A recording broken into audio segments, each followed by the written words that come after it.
Yo, what's going on, everyone? Thank you guys for stopping by. I'm already choking on my own saliva. Good start to the stream. What's going on? Hope you guys are doing well.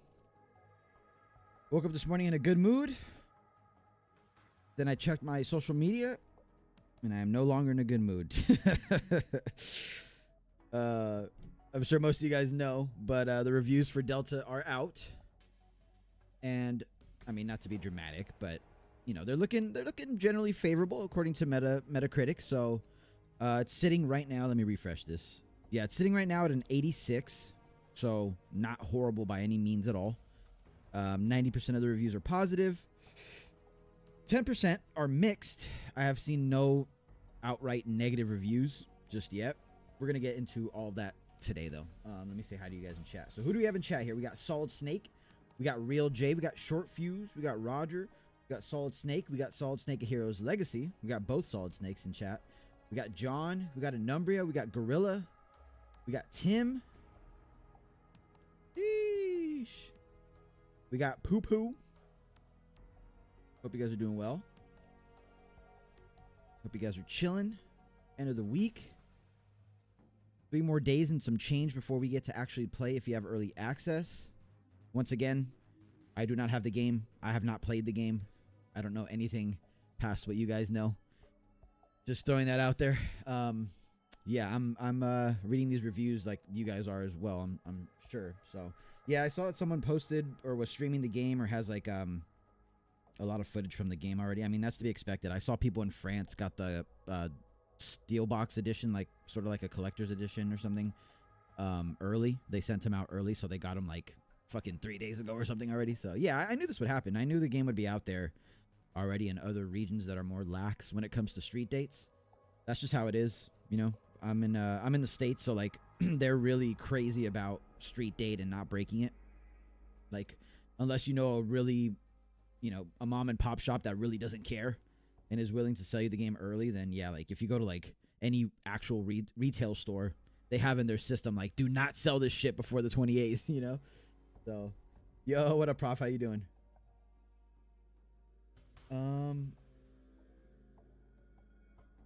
Yeah, we're gonna get into all that. Solo Knives for sure. I do want to talk about that too. Let me switch my camera. Check out the cool ass Delta fucking light box though. Shit. None of the reviewers have this. They might have the game, but they don't have this.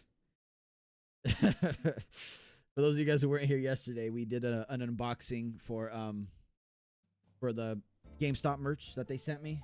They sent me a bunch of stuff. This hat that I'm wearing, a tumbler, this light box behind me. They sent me a bunch of cool stuff. So shout out to GameStop once again, man. Shouts out to GameStop.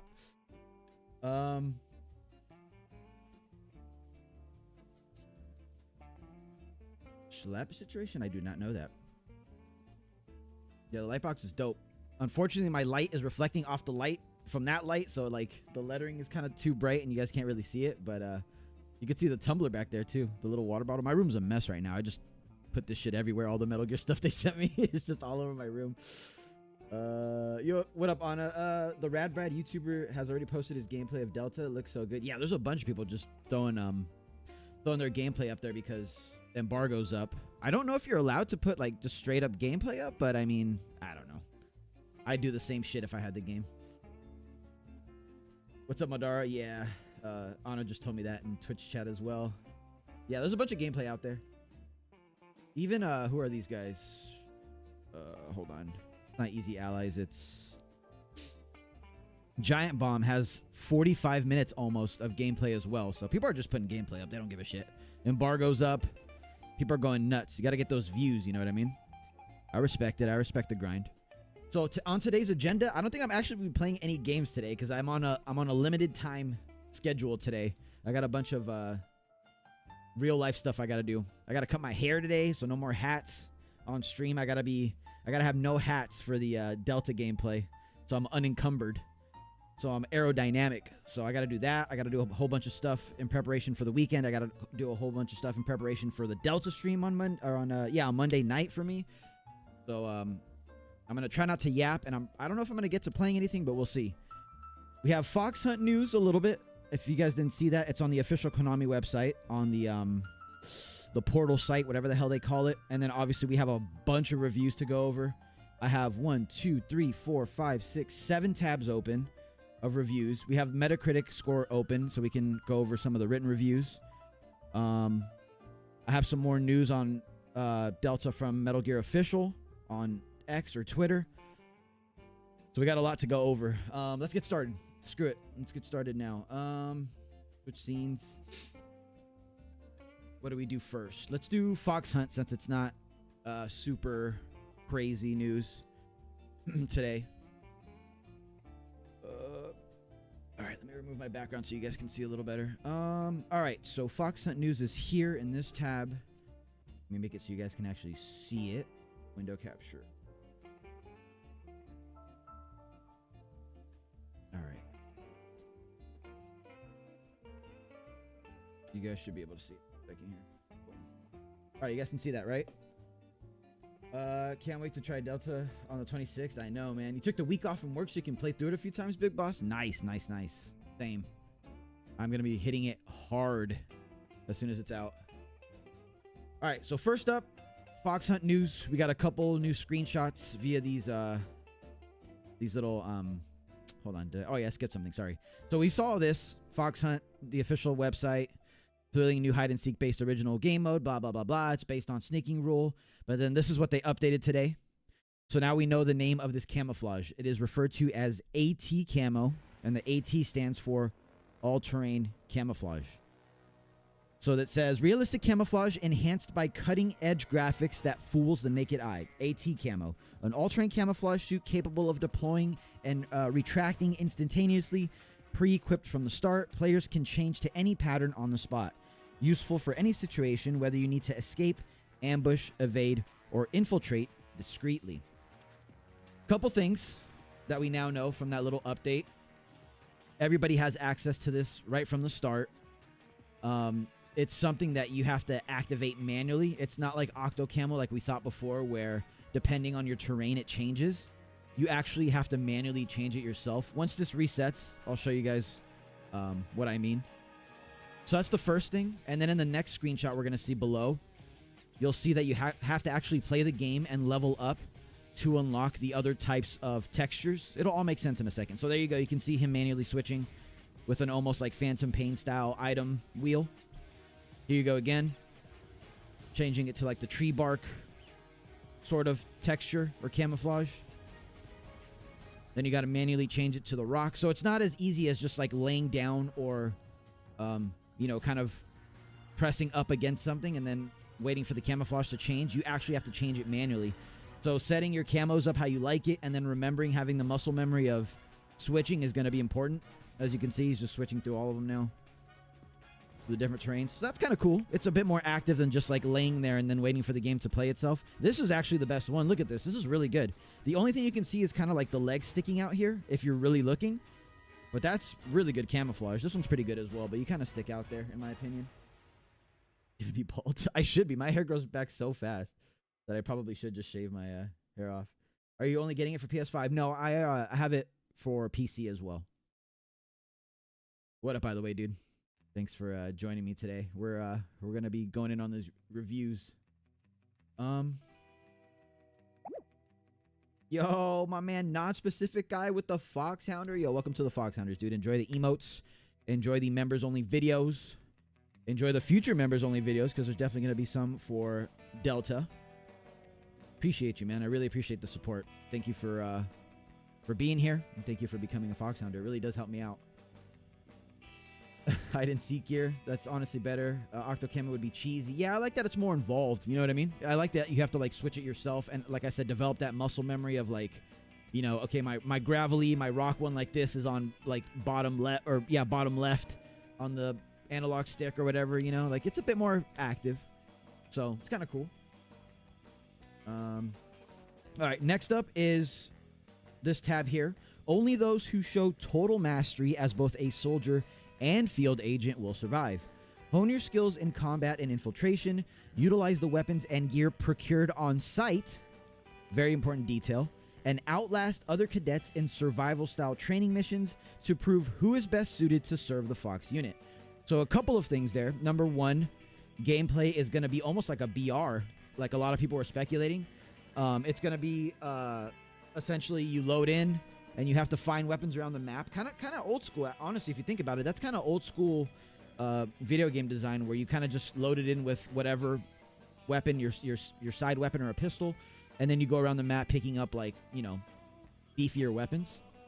So that is confirmed. There are no loadouts. There is no like buying like MGO2 or like something like Counter-Strike. You don't buy your weapons and then take your loadout in there. You find the weapons as you are maneuvering through the actual match. The other thing is that there's a little lore behind this whole game, which seems to be like this is actually like survival training. So you're not actually trying to like kill each other. You're trying to compete through like training to see who can make it, you know, into the Fox unit, in the little lore behind the game. So a couple of cool little tidbits there. We get a view of the main menu. We get a view of the actual, I don't know if these guys are teamed up or they're just looking for drops, but we see AT camo mask suits. So it looks like you can actually play as Snake, the boss, and I think it was Eva there. Ocelot. So Snake the boss and Ocelot. Maybe you can get like, you know, well, I mean, not maybe, it's confirmed you can get either masks or full suits that resemble them. You got radio presets. I'm assuming that's like MGO2, or even back as far back as MGO1 actually had like the little codec messages you could send to each other. We see request reward package. Have no idea what that is. No clue.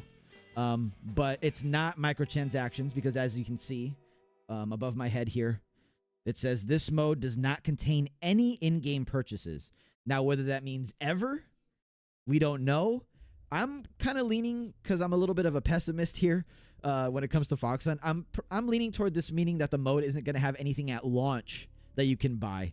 But eventually, I mean, they have to monetize this, right? I'd assume that they're going to monetize this somehow. If they don't monetize this, then it's kind of scary to me, because that means they don't have any real long-term plans to like update it or add new cosmetics or anything. They're kind of just going to like release Fox Hunt once it's done, and that's it. Unless there's any game-breaking bugs, they're just kind of like, it's on maintenance mode at that point, and we just enjoy it or we don't, for as long as we enjoy it or we don't. You know what I mean? Does that make sense what I'm saying? Kind of a pessimistic way to look at it, but it's just how I see things. Like, if they just release it and they don't plan to monetize it in any way, shape, or form, like, your first reaction might be like, oh, that's great. Like, there's no microtransactions. But that also might mean, yeah, we're also not getting any updates or anything to it, you know, after it's released. Also, a couple more things here. Like I was saying earlier, it looks like you have to unlock your camouflage. So at level 10, you unlock this, then 20, then 30. I don't know if I like that too much. I'd kind of like to just have my camo available from the start, because if you spend, you know, 80 hours over somebody's like 5 hours, you're going to have all this crazy camouflage for your AT camo compared to somebody else. Looks like they have ranks up there. I don't know if that's tied to your level as well or your stats. Yeah, it's all kind of up in the air right now. Looks like you have like health stats and shit down here too, as you can see in a second. But at least we got a little something. We also have loadout and report up here once it changes.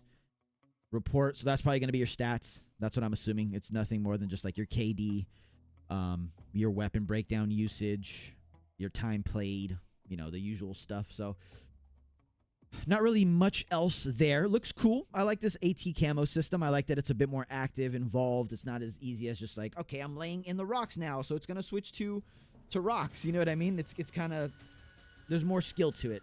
So what do you guys think? Let me catch up with chat. Yo, what up, Dr. Jack? How you doing? Yeah, I got my hat on that GameStop sent me. Dude, it's so great looking. There are performance issues, though. Yeah, I'm going to get into that in a second. $70 games are hard when you're working on minimum wage job. Yeah, I get that for sure, man. For sure. Octo Camo Plus. I'm actually scared if Metal Gear Delta is going to be unoptimized and have more bugs. Honestly, I'm going to be fooled by this camo a lot. You think so? Yeah, maybe once we start, like when we first start playing, you might get caught a lot, but I don't know. Like, this is obvious. You can see that pretty well. The mode doesn't have in-game purchases, but you have to sub to Konami. Yeah, exactly, right? There's a subscription fee to be able to play. I mean, there kind of is if you're on PlayStation like me. You have to pay stupid PlayStation Plus. For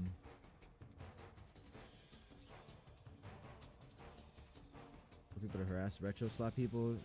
Oh, no, I didn't even hear about that, Real. I have no idea about any of that. frequent updated augmented snake jiggle physics. Talking about the graphics mode and performance mode. Yeah, we're going to get into that in a second. I just want to talk about Fox Hunt real quick. But apparently, base PS5 is good. Fox Hunt will be sold separately. No, it's going to be a separate download later on.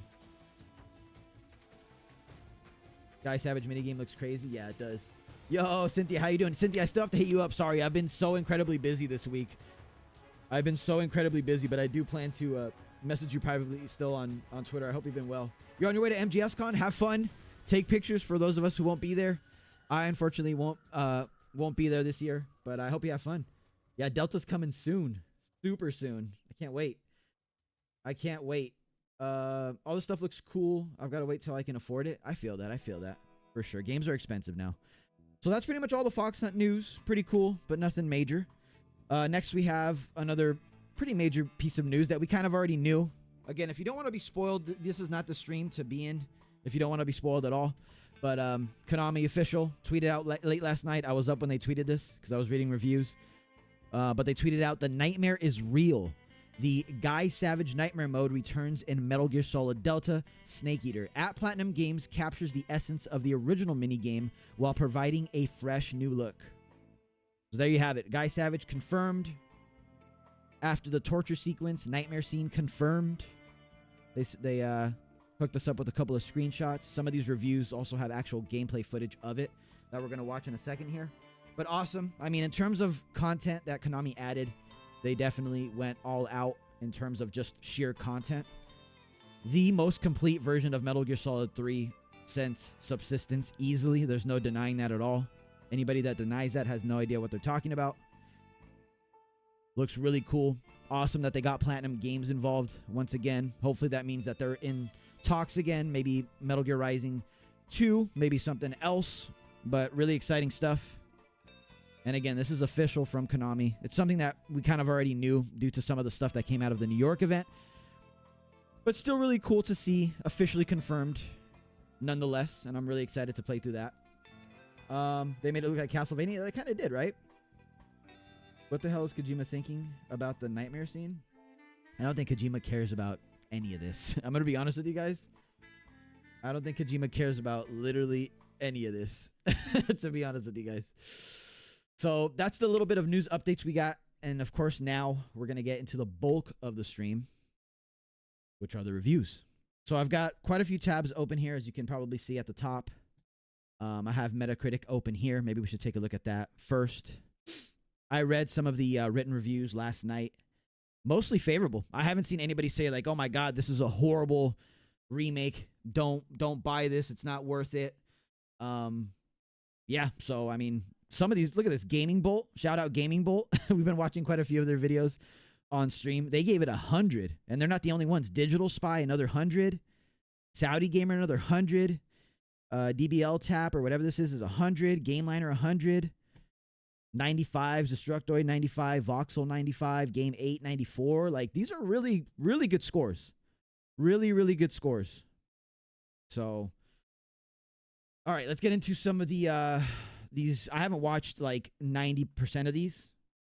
So, the only one that I've really watched is Destin's, which I have. Yeah, I've watched Destin's. As you can see, I commented on it down here. But the IGN ones and all that, I haven't watched. So, we're going to get my first reaction here. 5, 4, 3, 2, 1. Spread your wings. Metal Gear. So much better than the original Where do you draw minigame. the line with a remake? How do you balance creative freedom and remaining true to the Oh, original? they changed that? Really? Everyone's answer is somewhat different, but for Konami, staying faithful was the top priority. No, I haven't seen anything about Snake vs. Bomberman yet, unfortunately. What up, Jaguar King? It's for the new audience? Yeah, I mean, Konami said as much. So that was what I was expecting, you know? We'll get into my impressions after all this, Metal Gear but Solid Delta Snake Eater, the remake of the 2004 stealth hope you're doing well, action though, game that Jag. was led by Hideo Kojima. And not being shy about crediting Kojima and his team throughout, Konami preserved Snake There you Eater go. in a See, way so everybody that was smeared- crying, "Oh my God, they're going to delete Kojima. Kojima's going to spontaneously combust because they don't have him plastered." He's in the opening credits, so we can calm down. other than a Kojima has been massive credited. overhaul. We can So while it has definitely aged deep in the breaths. 21 years since, there's a certain novelty to its old school stealth action gameplay and spy thriller story that still hits. Especially with the way Snake Eater wraps up, how can you not be romantic about Metal Gear Solid all over again? Sounds like they liked it from that little intro. Michael Higham? If you've played Snake Eater, almost everything will be familiar to you. It's the same captivating story, delivered with the same mix of melodrama and absurdity to the backdrop of its Cold War No era Kojima historical skin for fiction. Snake. Its penchant for long cutscenes steeped in political theater is intact, alongside the over-the-top characters and cinematic stylings with a tinge of classic The reason they did this was because it's dire for Metal Gear. you can put it side by side with the original, and they'll sync up just fine. The iconic gravelly voice of David Hayter as Snake lands with a warming familiarity. Leave it to me. Leave it to me. Only he can get away with always asking questions that are just him repeating the last thing that Yeah, was said dual over the mode not codec. included. Thunderbolt. Never heard of him. Item boxes are in the same spots. I mean, and here's the they'll thing still about pop dual out- mode. It's cool, but like, how many of you guys actually have even touched dual mode? And how many people do you think would actually play it more than just like once? Like, it's cool, but unless you're like a speedrunner or you're trying to practice like your boss, you know, times, like, I get that people wanted it, but it's like realistically, I guarantee most people don't even know what the fuck it is. guards when you hold them I'm gonna up be at honest. gunpoint or drop their bodies. Yo, what up, Mr. Despite Kojima, the man? upgrade in tech that makes What up, what everything up? look Welcome, current welcome. gen, We're the watching layout of reviews each area today. is untouched. They remain broken up into I their touched dual mode, distinct but I'm a- sections, there you go, see? separated by brief Speedrunner. loading screens. That's all to say. What up, Jack? How you Delta doing? is Snake Eater as you remember it. Yeah, exactly. Konami's Going happy, in, I Kojima's was happy. unsure about That's all the that Unreal matters. Engine 5 makeover, and having completed a 12-hour playthrough and a full stealth non-lethal run, I'm still a little Okay, conflicted at chill. times. Does that Full sheen atop the non-lethal new stealth run? Who is photorealistic this graphics guy? take the edge off of the original stylings? Not entirely, but there are moments when its campiness doesn't land as confidently in high fidelity. There's something uncanny about Ocelot howling to call for backup, or the Cobra's inexplicable superpowers, which don't have quite the same whimsy when punched up. However, yeah, you that was could always gonna be cut the these case. things and still call this Snake You put hyper-realistic graphics, cutting-edge graphics with the cartooniness of Metal Gear, and it's always going to look a little weird. You know what I mean? That's why Phantom Pain and Ground Zeroes were so dark and so, like, more on the realistic side compared to the rest of the series, because that's just how The it trade-off works. is You know what I generally mean? worth it because the jungles and mountain ranges look fantastic and give a density to these contained zones that wasn't as felt before. And in its prestige level cutscenes, the revamped graphics really pay off. It's one of those rose-tinted glasses situations where this is how I remember it looking when I was blown away by the PS2 version as a teenager playing it for the first time. But now, it actually does look this good. I am the sorrow. So, I hate to keep pausing it, my bad, but that little line that he just said about, like, this is how I remembered in my head, that's gonna be the problem for a lot of these reviews, I think. I don't really know how to, like, vocalize what I'm trying to say, but I think going off of the reviews of people that have played Snake Eater like fucking 21 years ago, and maybe they played through it once when the HD collection came out, and maybe they played the Master Collection recently. Having those people review this game is a fair assessment. Like, sure, we should get their opinions on it, but I highly doubt there's someone like me or Jag or like Apache or even some of you guys in chat that play these games like at least once a week in some capacity, or every other week, or once a month. I don't think we're going to get any reviews like that. And I think the reviews, from what I've read so far, this review so far, and from what I've seen on social media, the reviews are going to be the two extremes and nothing in the middle. It's going to be people like this that are like nostalgic and like, oh, I played back in 2004 and I remember this, even though they don't. Or it's going to be people that like never have played Metal Gear and like they just got caught up in the hype of it and like they praise it and give it like, I don't know. We'll see. Let me shut up. Oh, they brought that back from the original game. They took that away in the HD collection and the Master Collection, I believe, where it gave a little like description of what they are. Konami put in considerable effort to maintain Snake Eater's classic touches by offering the Legacy-style camera angle that uses the old bird's-eye view, along with the original control scheme. As much as I appreciate the nostalgia though, the new style is the optimal way to play. The over-the-shoulder angle gives a modern perspective that doesn't detract from the way it was meant to be played, which we already knew because of the other re-releases that had come out with this camera angle, including the 2012 3DS version. I also prefer it because you get to see Delta's newfound detail closer to the ground level, and it's been made less rigid and Yeah, more exactly. The accommodating by nostalgia is some gonna be new the worst camp. accessibility options. Even little things like being able to use the original UI elements along with the new Ooh, that's style cool. We camera got some more options for the UI, huh? That's what we were wondering about yesterday, actually. Cool. show it isn't stubborn about letting you tailor things to your liking. Unexpectedly, the most impactful option for me was the color filters. I played the entire game with the legacy filter and found it much better than the somewhat sterile default. I love how this As looks. someone very I'm just attached gonna to the say it. specific color palette, I'm just I gonna found say much it. better than the somewhat Like, cool. sterile It looks more nostalgic that way. I like how this looks. Like, I'm not a film critic. I didn't go to film school, but like, this whole shit that I've seen on social media today where it's like, oh my god, all the soul is gone from the game. The sky isn't yellow. The game is soulless now. Like, I guess. Look, as All someone right. very attached to the specific color palette and I guess aesthetic of that's the some original important to Snake some Eater, people, not for this me, was though. close enough for me. Darkness and silence. All right, Cynthia, they're Perhaps taking the your thing I lyrics enjoyed most about and this using them remake as, was that I found the old school stealth titles. action to be oddly refreshing. At a time when series like Splinter Cell, Thief, and well, Metal Gear Solid are largely absent in the modern gaming world, playing through Snake Eater tapped into Ooh, that part of reticle's my different. brain You again. see that? Yeah, so Gaming world, all the playing guns, through yeah, Snake all the Eater guns have different bullet drop or no bullet drop. Because did you see that reticle? I keep tapped pausing it at the through, wrong well, fucking Metal time. Gear Solid are largely absent in the modern gaming world, playing through Snake See, we don't have the bullet drop reticle, meaning this gun doesn't have any bullet drop? Question mark? Eater tapped into that Doesn't part of look my like brain it. again. He just pops this dude. Yeah. Each section Huh. feels like a puzzle to be solved, where guards and terrain are your obstacles, and your limited gear leaves room for creativity. I was also reminded that I did go to film school and it looks great. There you go, short fuse. fuse. The Metal Gear series. Film school Whether I'm student dropping says it looks dirty great. magazines to distract guards or popping out of a cardboard box At for the a end of close MGS3, the quarters graphics were takedown, not great. that Everything was mix the of same color deliberate as your decisions eyes. and adapting when plans don't exactly work out remains Doesn't have the older lighting. True. Yeah, it's just like a, The thrill of a evading an filter alert phase while without the hiding intricacies of the light. That's a good point.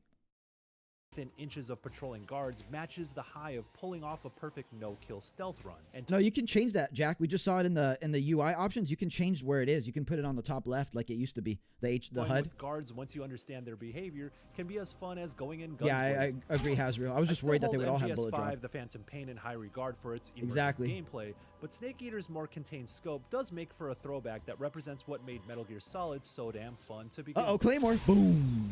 Nice. Snake Eater's camouflage system works the same. Look at all here, those so you can expect camouflage different uniforms and options. face paint to affect your camo Yeesh, percentage. got the based white on the tuxedo terrain unlocked. you're in. Chill. It was innovative back in 2004 and is still a welcome layer of depth to the tried and true stealth gameplay that we haven't seen often since. That's such a especially cool when it has little genuine transition impact on screen. what you can get away with in different environments.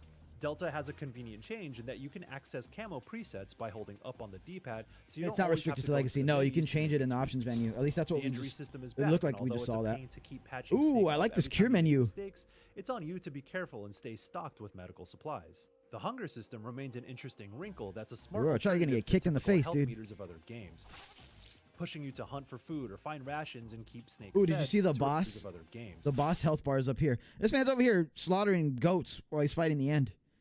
So the boss HUD, again, you can probably change this. You could probably change all the UI elements, but I kind of like that it's in the middle here. I feel like I'm playing like an MMO or something with the health bars up here right in the middle. It's cool. Pushing you to hunt for food or find rations and keep Snake fed to replenish his health over time, and to make sure his tummy doesn't grumble too loud. Not the tummy These kinds of IGN. mechanics are common today, but it's interesting to remember that Snake Permascar, Eater yep. predated a lot of the survival games of today, and it's good to see these mechanics It's kind of have nice because aged I can pretty talk well. to other people in That's 10K views and people damn spamming. I Yeah. appreciate that the controls have mostly been modernized to align with how third-person games typically play today, but the Oh, early he's quirks fucking of him up. movement That and was the end, interacting right? With your environment haven't really changed. Having Snake stick to cover, make minuscule movements in certain directions, or connect Same as on TPP. Yeah, it CQC looks like attacks TPPs, can be right? frustrating, even if it's the sort White of Tuxedo has a friction new I'm used bonus? to putting up with. It's better than Black Tuxedo. The higher difficulties provide a fun No, you're right. challenge and Solid Snake. replayability, but when I take a step back, Snake Eater is understandably not quite as expansive as it felt 20 years ago.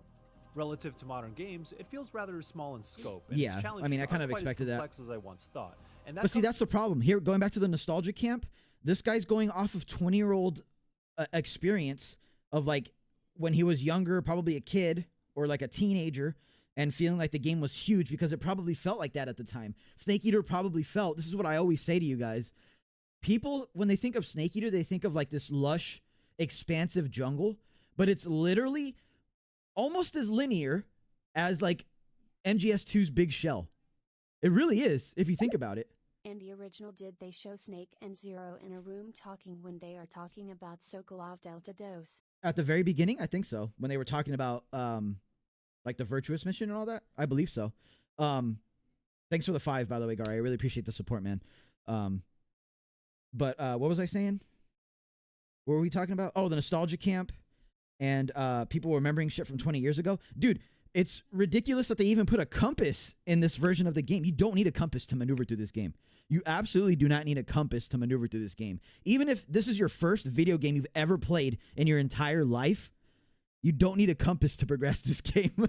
Like, this is the problem with these reviewers reviewing the game with 20-year-old knowledge. Like, you can't knock this remake for feeling small, because we knew what this remake was going to entail from the very beginning. It's going to be a 1-for-1 remake, meaning the maps are going to be 1-for-1, down to the loading screens, the fake loading screens between maps.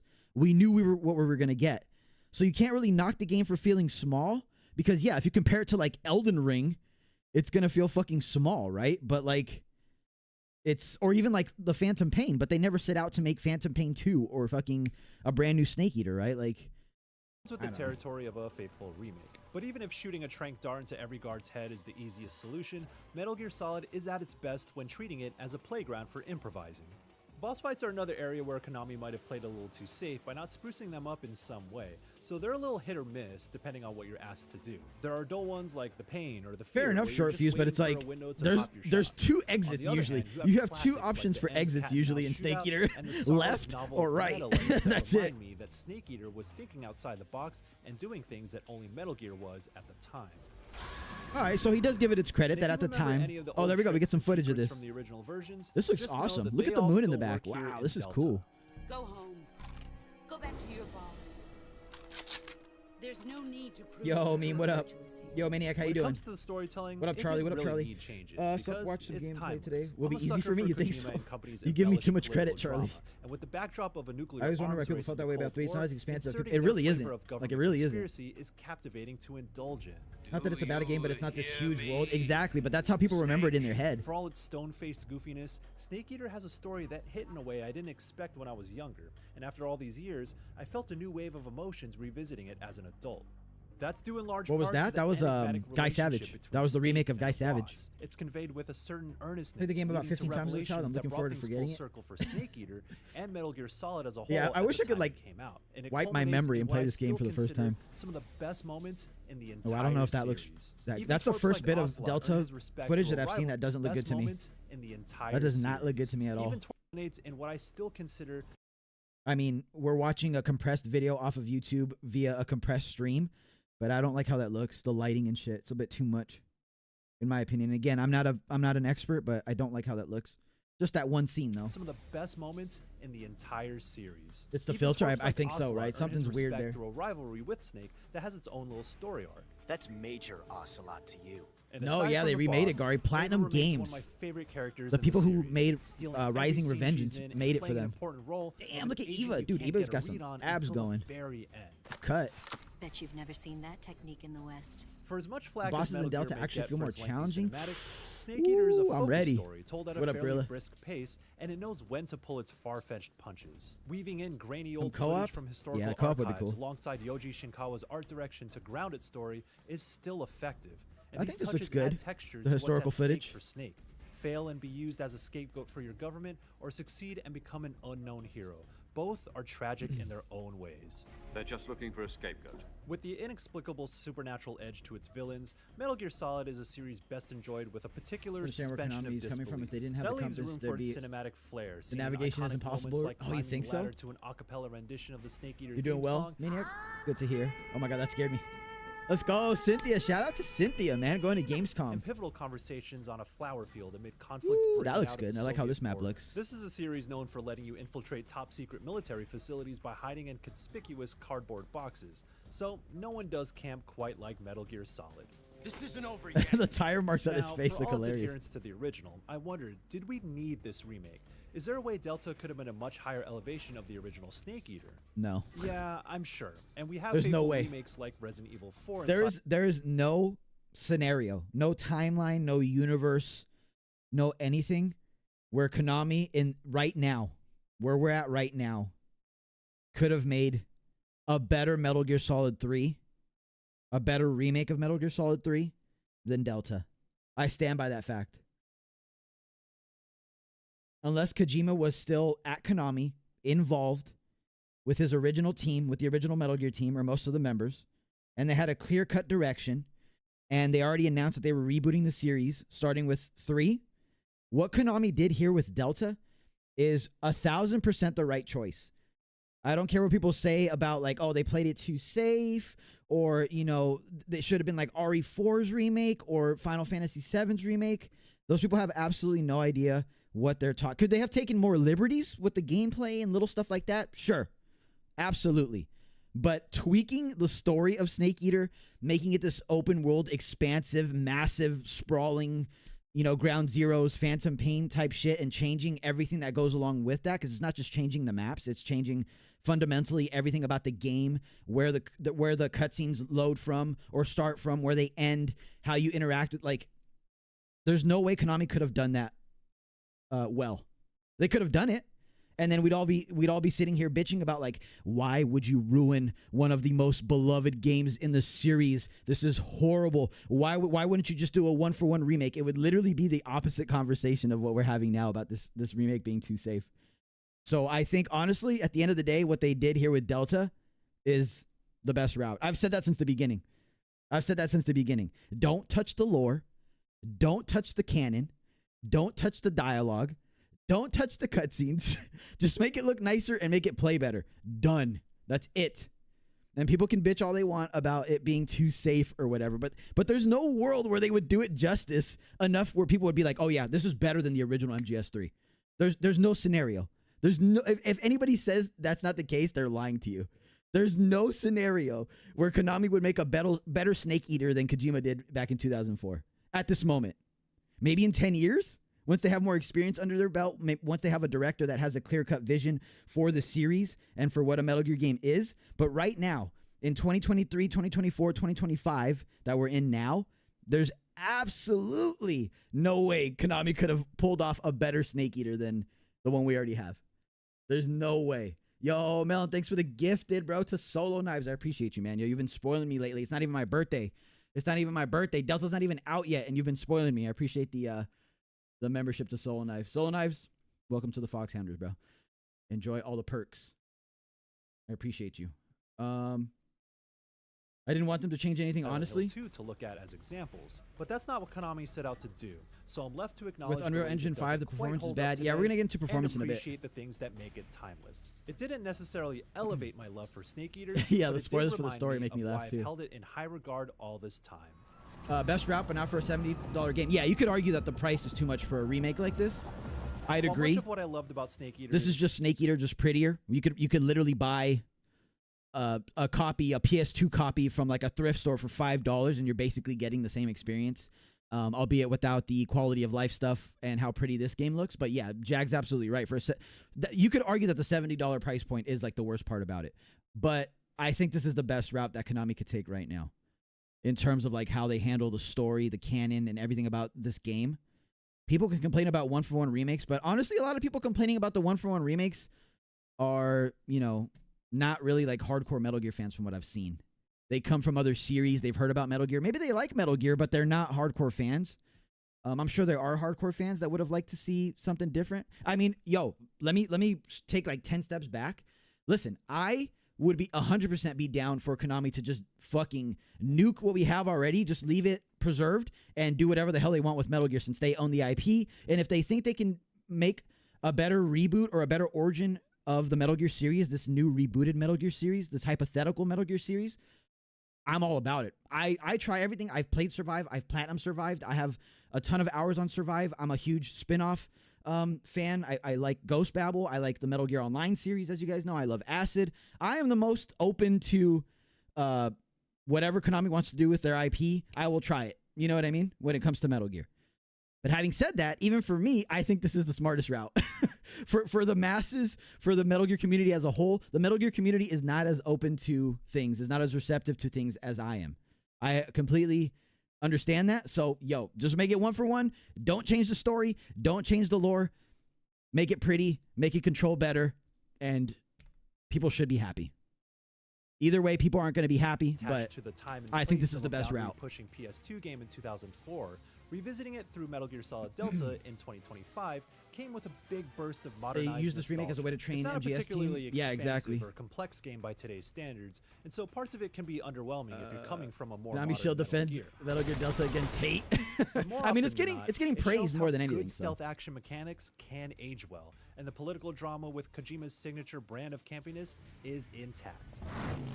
I used to fall asleep to MGS when into cutscene movies for years. Yeah, To I me, feel that. these are the things that make Metal Gear so memorable. And while some of it is eye-rolling, I want, the MGS4 emotional that highs plays of like Snake Delta, Eater's story still we have no hit port as yet. hard as I remember. Part of me is still curious about why If I wasn't this a fan, was maybe made the if it wasn't going best to price come for with this would have more been 60 substantial bucks. changes.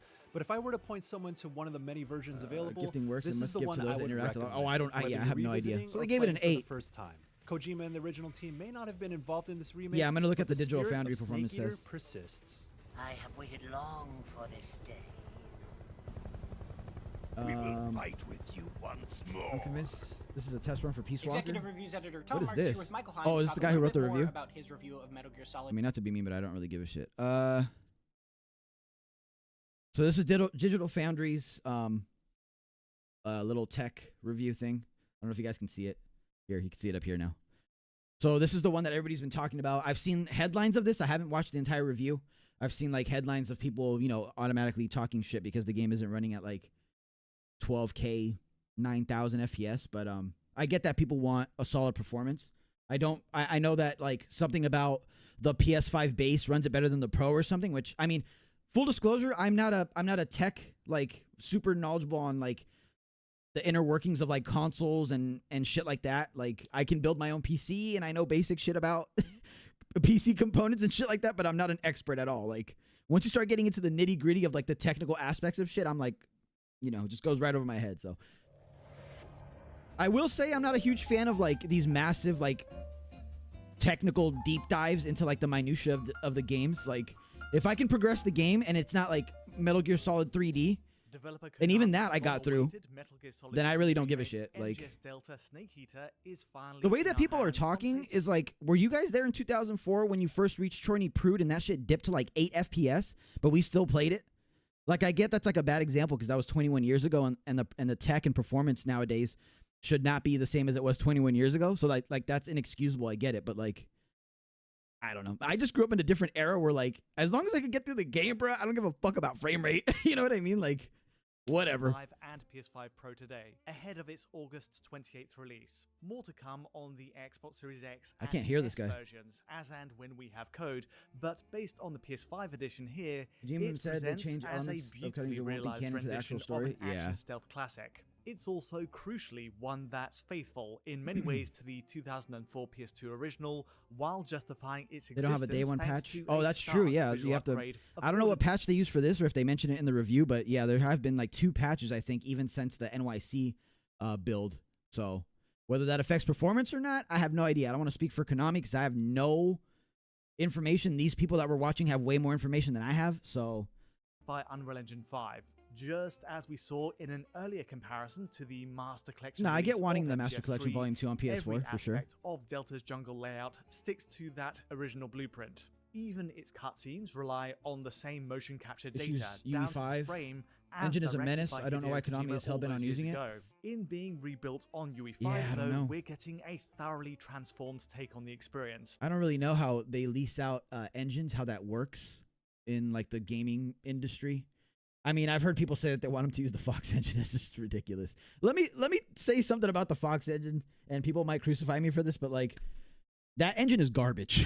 It looks good and it's super well optimized, but actually working on it is complete and utter dog shit. And I've heard that from people who have worked directly on the game. That isn't my opinion. That is people who worked on modeling environments, on the character models, and just programming on that engine in general. That engine sucks. That engine is dog. And I've heard that from like 5 different people who have worked in 5 different technical aspects behind the scenes. It is not a good engine for working on. It looks beautiful. It still holds up nowadays, but kind of like Phantom Pain and Ground Zeroes look really good, but this looks better. You know what I mean? Like it's not a contemporary engine.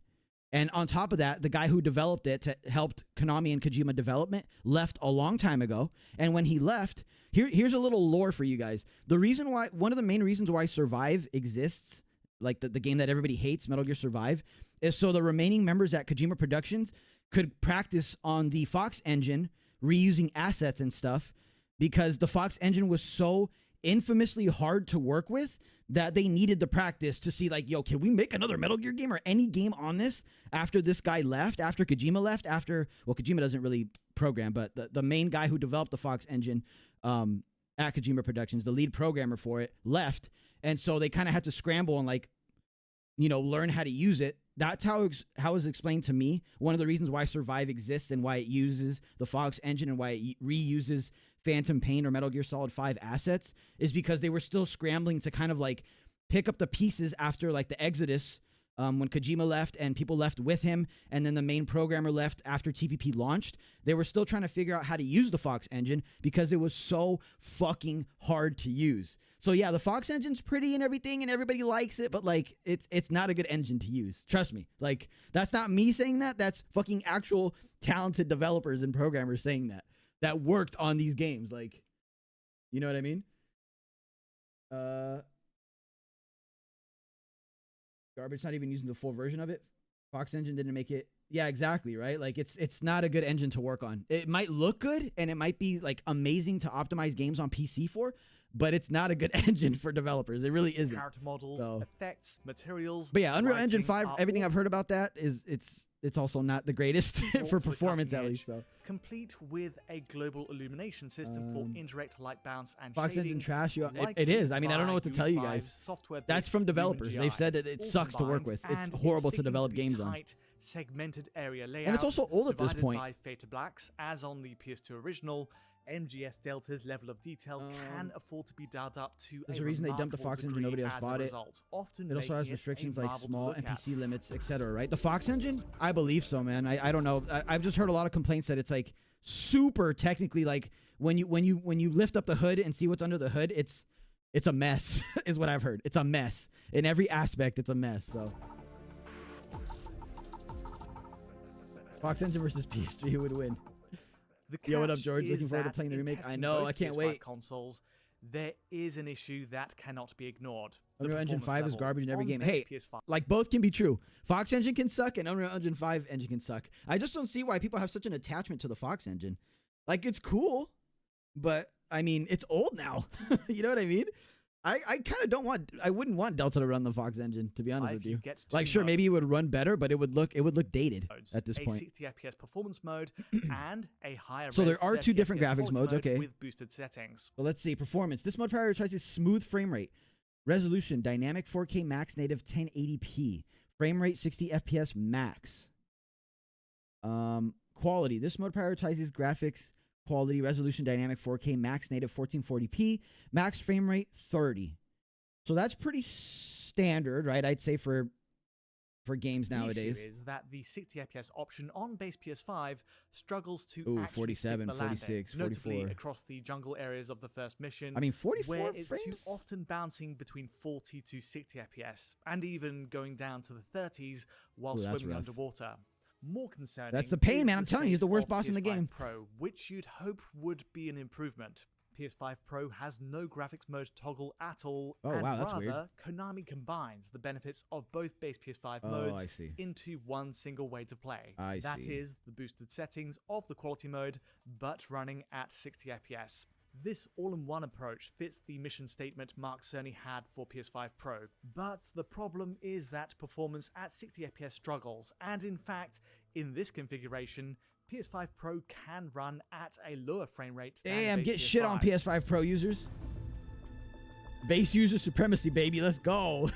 Let's go straight to the base That's rough, PS5 though. That's mode weird. comparisons before we get to the Pro situation. In terms of pixel counts, base PS5's performance mode runs at between 720p to 1080p, Damn, while 720. the quality mode ranges between 1080p to 1584p, surprisingly higher than the 1440p peak suggested in the menus. In both cases, this reconstructs to a 4K final frame. Looking through the licenses, both cases, this reconstructs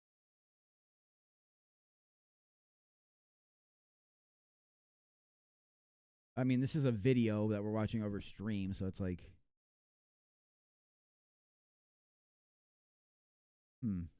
Constructs to a 4K final frame. Looking through the licenses page in Delta's menus on PS5, there's also Decima Engine goes nuts. Decima Engine goes crazy, dude. Halfway down the page, though it's very possible that this is only what is that going on back there? You see where my cursor Either is? way, clearly the quality mode is providing the upscaler more pixel data to. Oh, is this Chorny Prude? This is the real test right here. A sharper, crisper frame. Though breakup on fine detail like Snake's beard, fences, or swaying grass does cause all the expected issues. Especially on the performance mode. The quality mode is looking rough. Performance mode honestly doesn't look too bad to me. To dense moving detail and sadly, quality mode is looking rough though.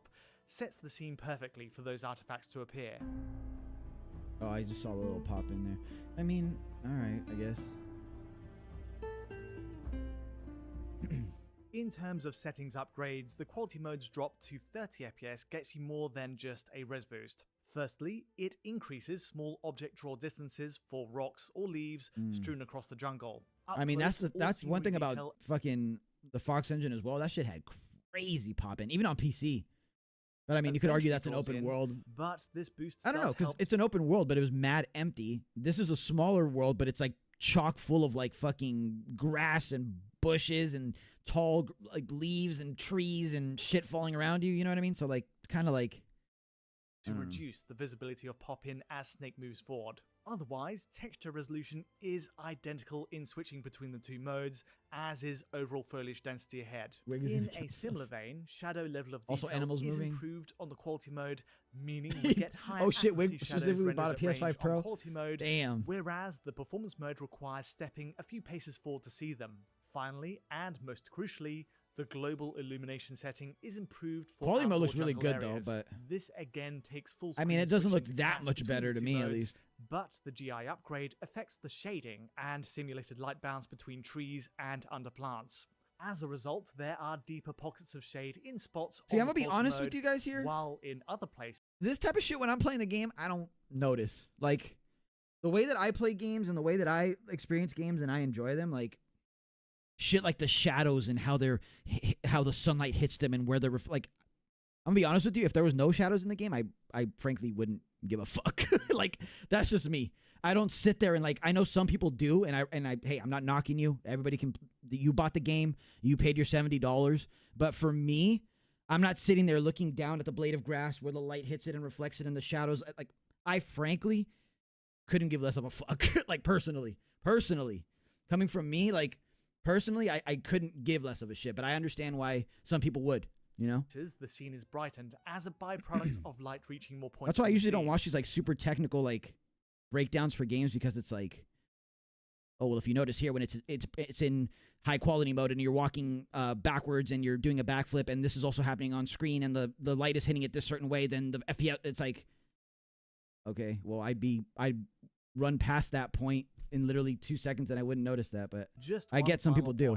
Even on base PS5's performance mode. No, I get that it's a tech channel, but I'm just saying like I don't usually watch this channel because I don't care about shit like this. 30 FPS cap in place too, meaning there's really no difference either way. And I think these tech channels like they are good for gamers to know what they're getting into. Over to PS5 but at the Pro, same time, it's like all the base PS5 I don't know. I feel like a lot of it is also just like I said, like in this exact frame when you're walking this way in this mode and you're sitting here just looking at this, then this pop-in happens and it's like nobody plays like that. You know what I mean? The improved shadow LED. Most people don't play like that. The upgraded GI. Curiously, switching between Pro and base PS5's quality mode. Oh, for sure, yeah. There's a for other games where shadows are a big deal. On the of course. Mid-gen refresh console, ambient occlusion, shading beneath plants on PS5 Pro is often thicker.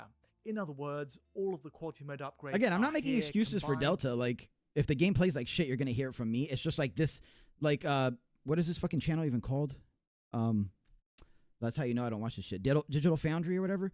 I watch this, and I'm not like, oh, pre-order canceled. Digital Foundry said it runs at 30 FPS when I'm on my PS5 Pro, and like, I don't care. Like, I'm gonna play the game, and if it fucking sucks, then I'll say like, yeah, this part sucks. This is what I mean about the reviews. It's like you're either getting the nostalgia camp or you're getting the people that's like, wait, it's not running at 8K, 2,000 million FPS. unplayable. You know what I mean? Like, there's not someone like me or Jag who like live these games, or you guys in chat that live these games that can tell you like, oh yeah, when you're fighting the pain, this shit's rough, man. Like the FPS drop is noticeable. Like just seeing numbers fluctuate on the top right of the screen doesn't do it for me. Like, okay, how does it feel though when you're playing it? I don't care how it looks. How does it affect my like playing it? I'm playing a game. I'm not watching a movie. You know what I mean? Like, that's what I mean. I want to see a review of someone who's intimately familiar with this game, and I want them to tell me how it feels to play, not the technical jargon.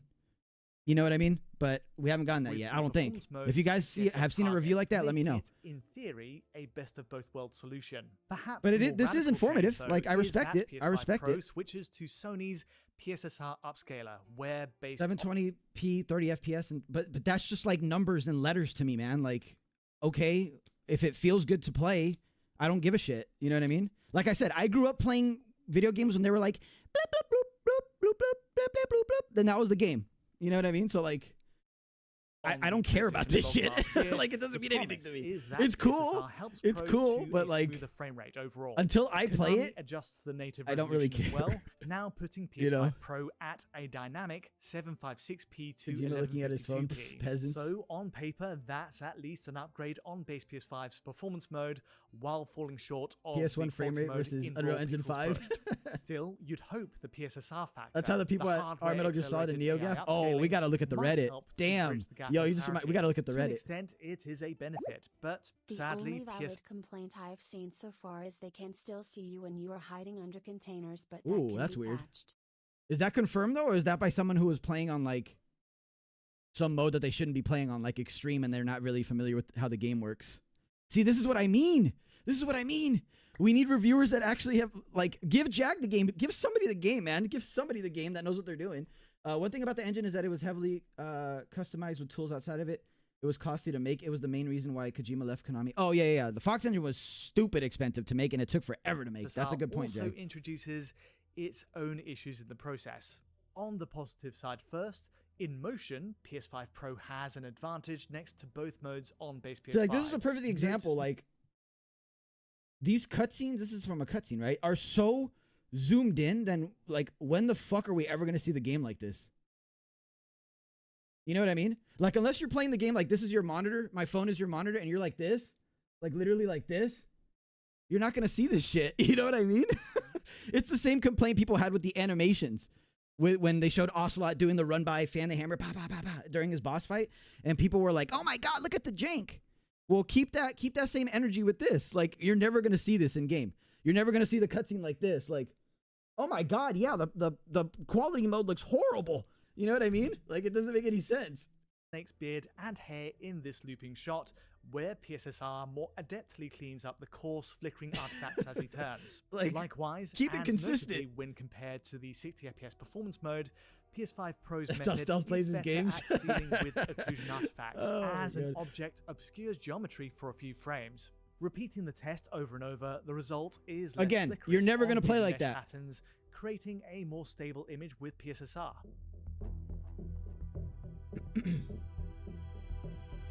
Again, I respect this. This is going, like, a lot of the shit goes over my head because I'm not a technical guy, but I respect that there's channels like this that exist. It's just, we gotta, the truth lies somewhere in the middle of all these, of all these reviews and shit. 4 times on a still moment, zooming in by 4 times. To a crisper result via times on Did you hear that? To resolve details to a lower resolution overall. Zooming in by 4 times. Distant details like grass resolved to a crisper result via base PS5 scaling method. Surprisingly, even see Snake's beard in the OG. Mode, partly this is the upscaling method, but there's also the raw. Trust me, you will not be nice. I mean, same, dude. I'm saying all this now, but if the game runs like shit, I mean, look at when we played Snake Eater 3D. Literally every other word out of my mouth was frame rate. Frame rate. Oh my God, where's the frame rate? Oh my God, this frame rate sucks. You know what I mean? Like, you guys will know. Like, if we're fighting the pain and that shit dips to a point where it's like, what am I playing? You're gonna hear it. But which like, are on average, lower numbers on like an FPS counter at the top right doesn't mean anything to me personally. For example, this early shot overlooking the jungle ahead puts base PS5's performance mode at 864p in this exact frame, the quality mode at 1412p, and then PS5 Pro trails behind at 756p in this moment. In other words, PS5 Pro has less pixel data to work Gaming Bolt's review's really good. with it often Really? running at the Gaming Bolt's lowest been milking the fuck 756p out of value Delta, of so. the CRS range. So it's a win in motion for PS5 Oh my god, there's Pro no 60 with a FPS. Pre-order smarter canceled. handling of occlusion I mean, artifacts if and you're swaying that type grass. of gamer, I feel you. But All right, if left like to settle, this isn't the the game for you result, then. But reconstructed image on PS5 maybe it will Pro be once. seems Maybe they to patch it. I don't know. struggle to match the clarity of base PS5. Uh-oh, sad music. Hit me with a Digital The final Foundry. point is perhaps the most frustrating, that PSSR doesn't always properly denoise the image. We've seen this before in the likes of Silent Hill 2 Remake at the PS5 Pro's launch. The result in MGS Delta's case is that there's an increase in shimmer all round on global illumination around interiors. I don't fucking see any. I'm gonna be honest and like out myself here. I don't fucking see any difference, bro, at all. On walls This looks good to me. more so than base PS5. Like, and this is what I mean. You're in the fucking Graniti Gorky lab, right? Are you gonna be sitting there in the steps like this for 10 minutes, just looking at the graphics? Just gonna be sitting here. Like, no one plays like this. To be clear, both PS5 machines have an no one plays obvious like this. issue with GI flickering around the lab complex a few hours in. This is without doubt a weak point for Delta's delivery on PS5 and does need addressing. But PSSR appears to accentuate the problem, adding more flicker, more temporal instability to areas where there's no issue on base PS5. It's even noticeable across the shaded patches under. What am I looking at here? Hold on. No issue on base PS5. It's even noticeable across the shaded patches under grass on PS5 Pro. Shaded patches on the grass. What, that it's like a little blurrier on the Pro? Is that what he's saying? Resulting in more shimmering while outdoors. Overall, the Pro enhancement here is hard to celebrate when there are as many drawbacks as benefits, and worse still, yeah, I see that the lights are hard to celebrate when there are as many drawbacks as benefits, and worse still, Pro users are stripped of the option to use any other mode or scaler.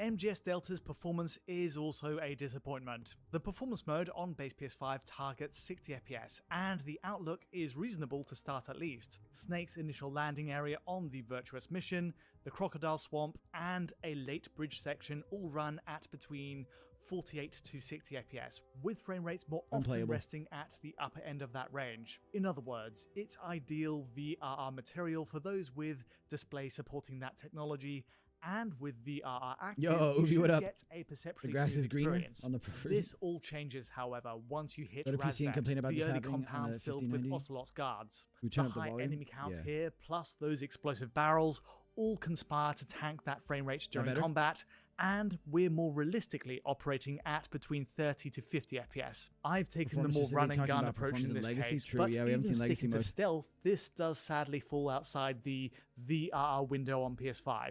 The other performance hotspot, it seems, relates to swimming underwater. So it's just like all the other ports of MGS3. And a boss battle with the Pain all run reasonably well at 50 to 60 FPS up until you dive beneath the water surface, in which case the reading tanks to 40 FPS and even just under.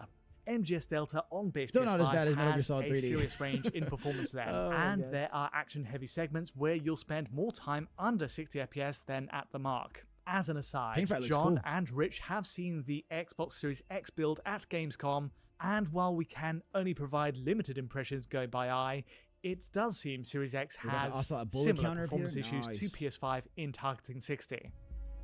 Still better than the 3DS incident.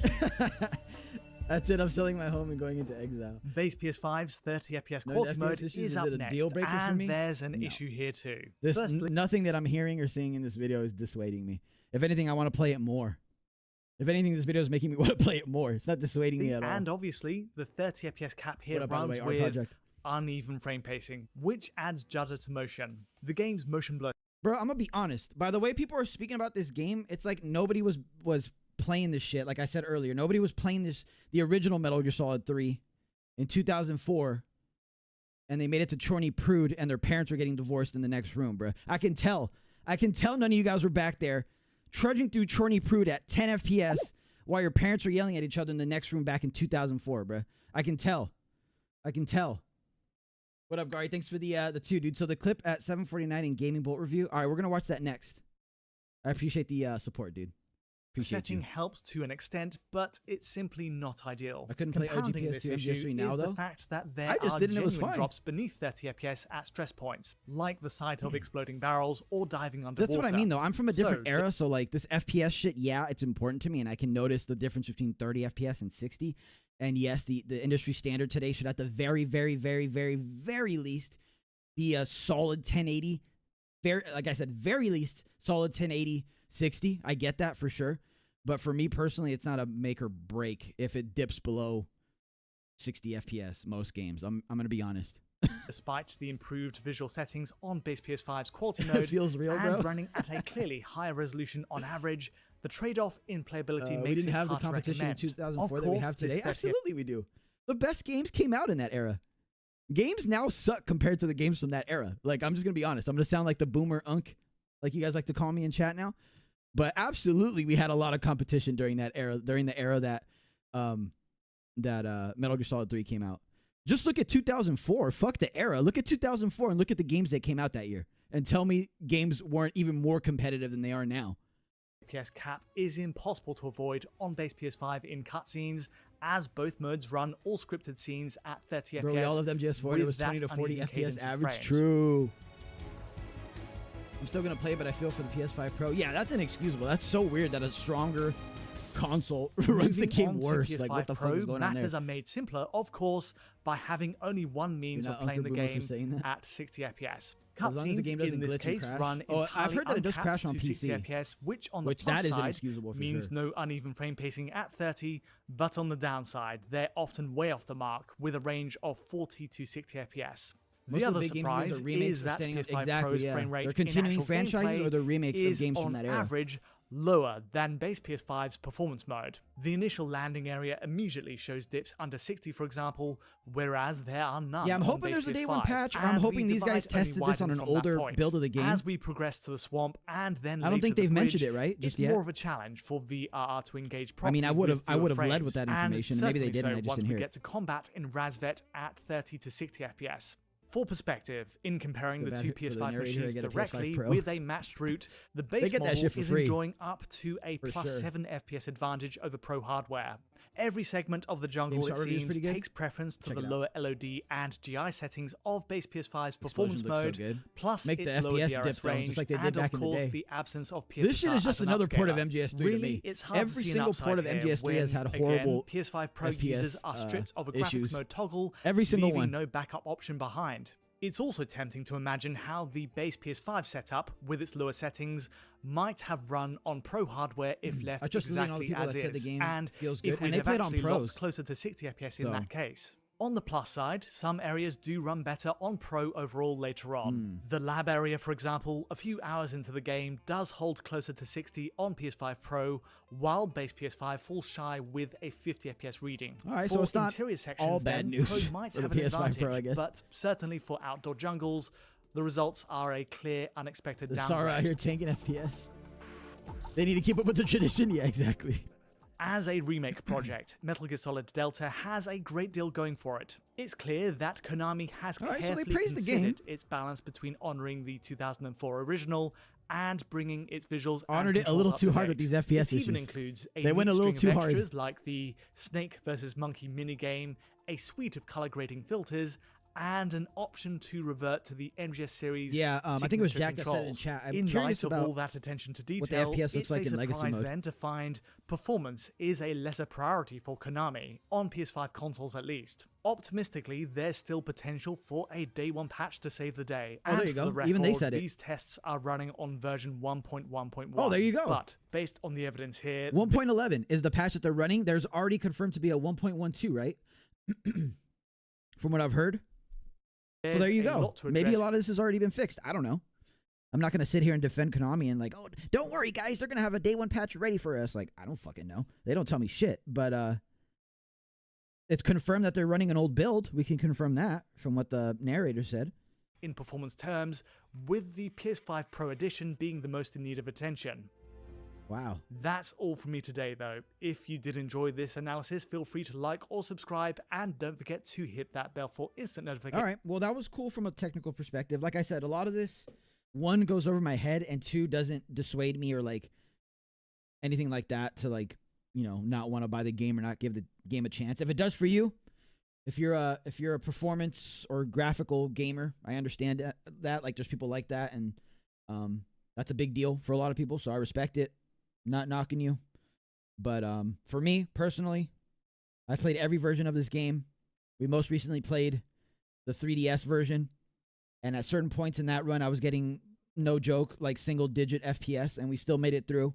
We still had fun. I'm not going to excuse that. I'm not going to, you know, say that that's like something we should compare, because that's a 3DS, an old-ass handheld, and you know what I mean? It's more understandable that that would be rougher to run.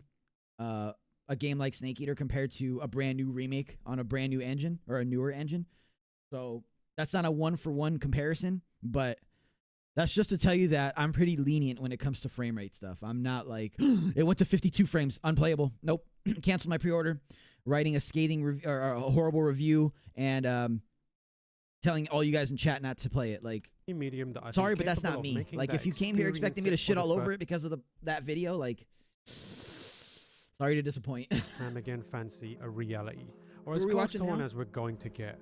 Time puts distance between us and the emotionally significant moments we cherish, but it also brings us closer to technologies that are exciting and can make the old feel new. In the right hands, now everybody complains. Can create opportunities to stoke those same profound emotions you get to play, even if it's just a little bit. But it's capped at 60 Metal Gear on Solid PC. Delta Snake Eater does exactly that. I credit them at least getting the game on a 3DS. Yeah, exactly right, George. Did you? Yeah, I emulated it. It's horrible. There's no way to get the settings right, Divine. There's no real thing. The only thing I can recommend is get a 30 FPS patch and call it a day. Don't run the 60 FPS patch, because that introduces more problems than anything else. There's something disappointing to me. It's the cutscenes are 30 FPS on a base PS5.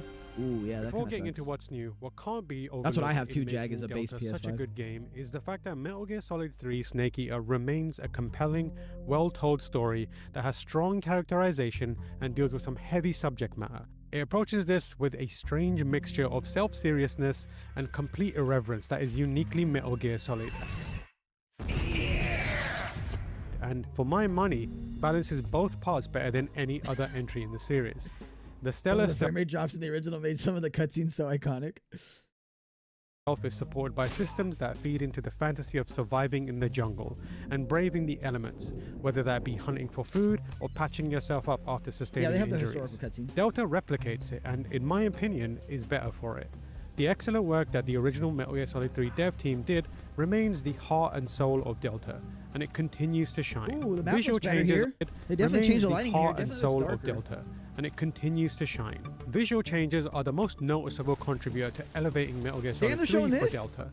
While its fresh coat may have been painted on in the most clinical manner possible, that shouldn't take away from the fact that it makes Metal Gear Solid 3 a third-person stealth action game about sneaking through jungles, taking out soldiers, and uncovering vast interlocking Cold War conspiracies feel alive again.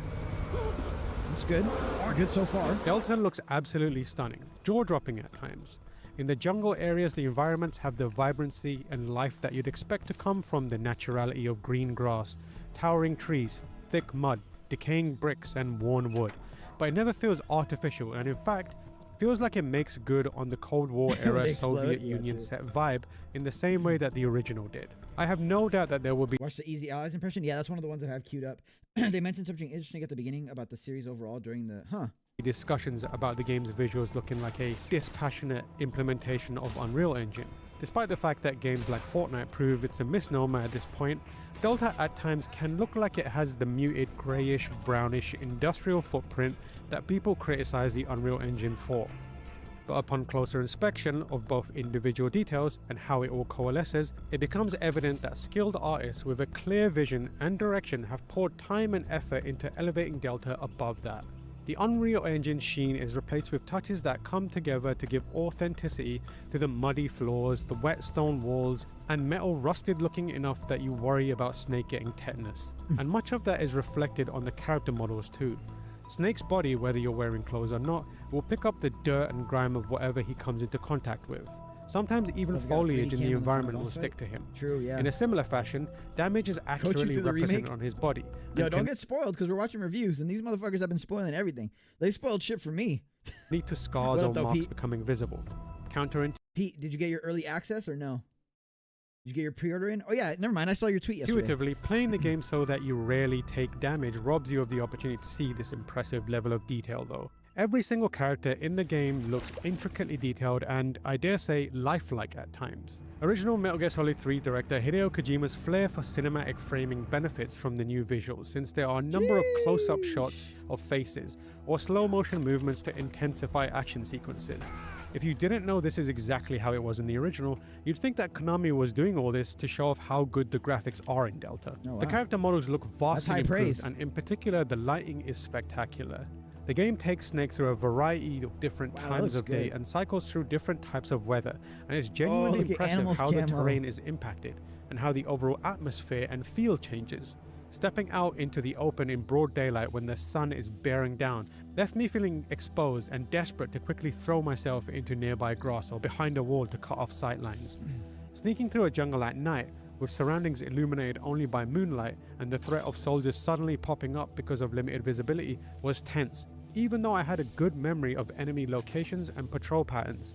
When the game moves into internal locations, such as labs and enemy bases, things become a little less interesting. But it's still impressive in their visual fidelity. There are so many details that I want to talk about in Delta, but getting to see just how thorough Konami has been with the visual overhaul is genuinely one of the joys of playing the game.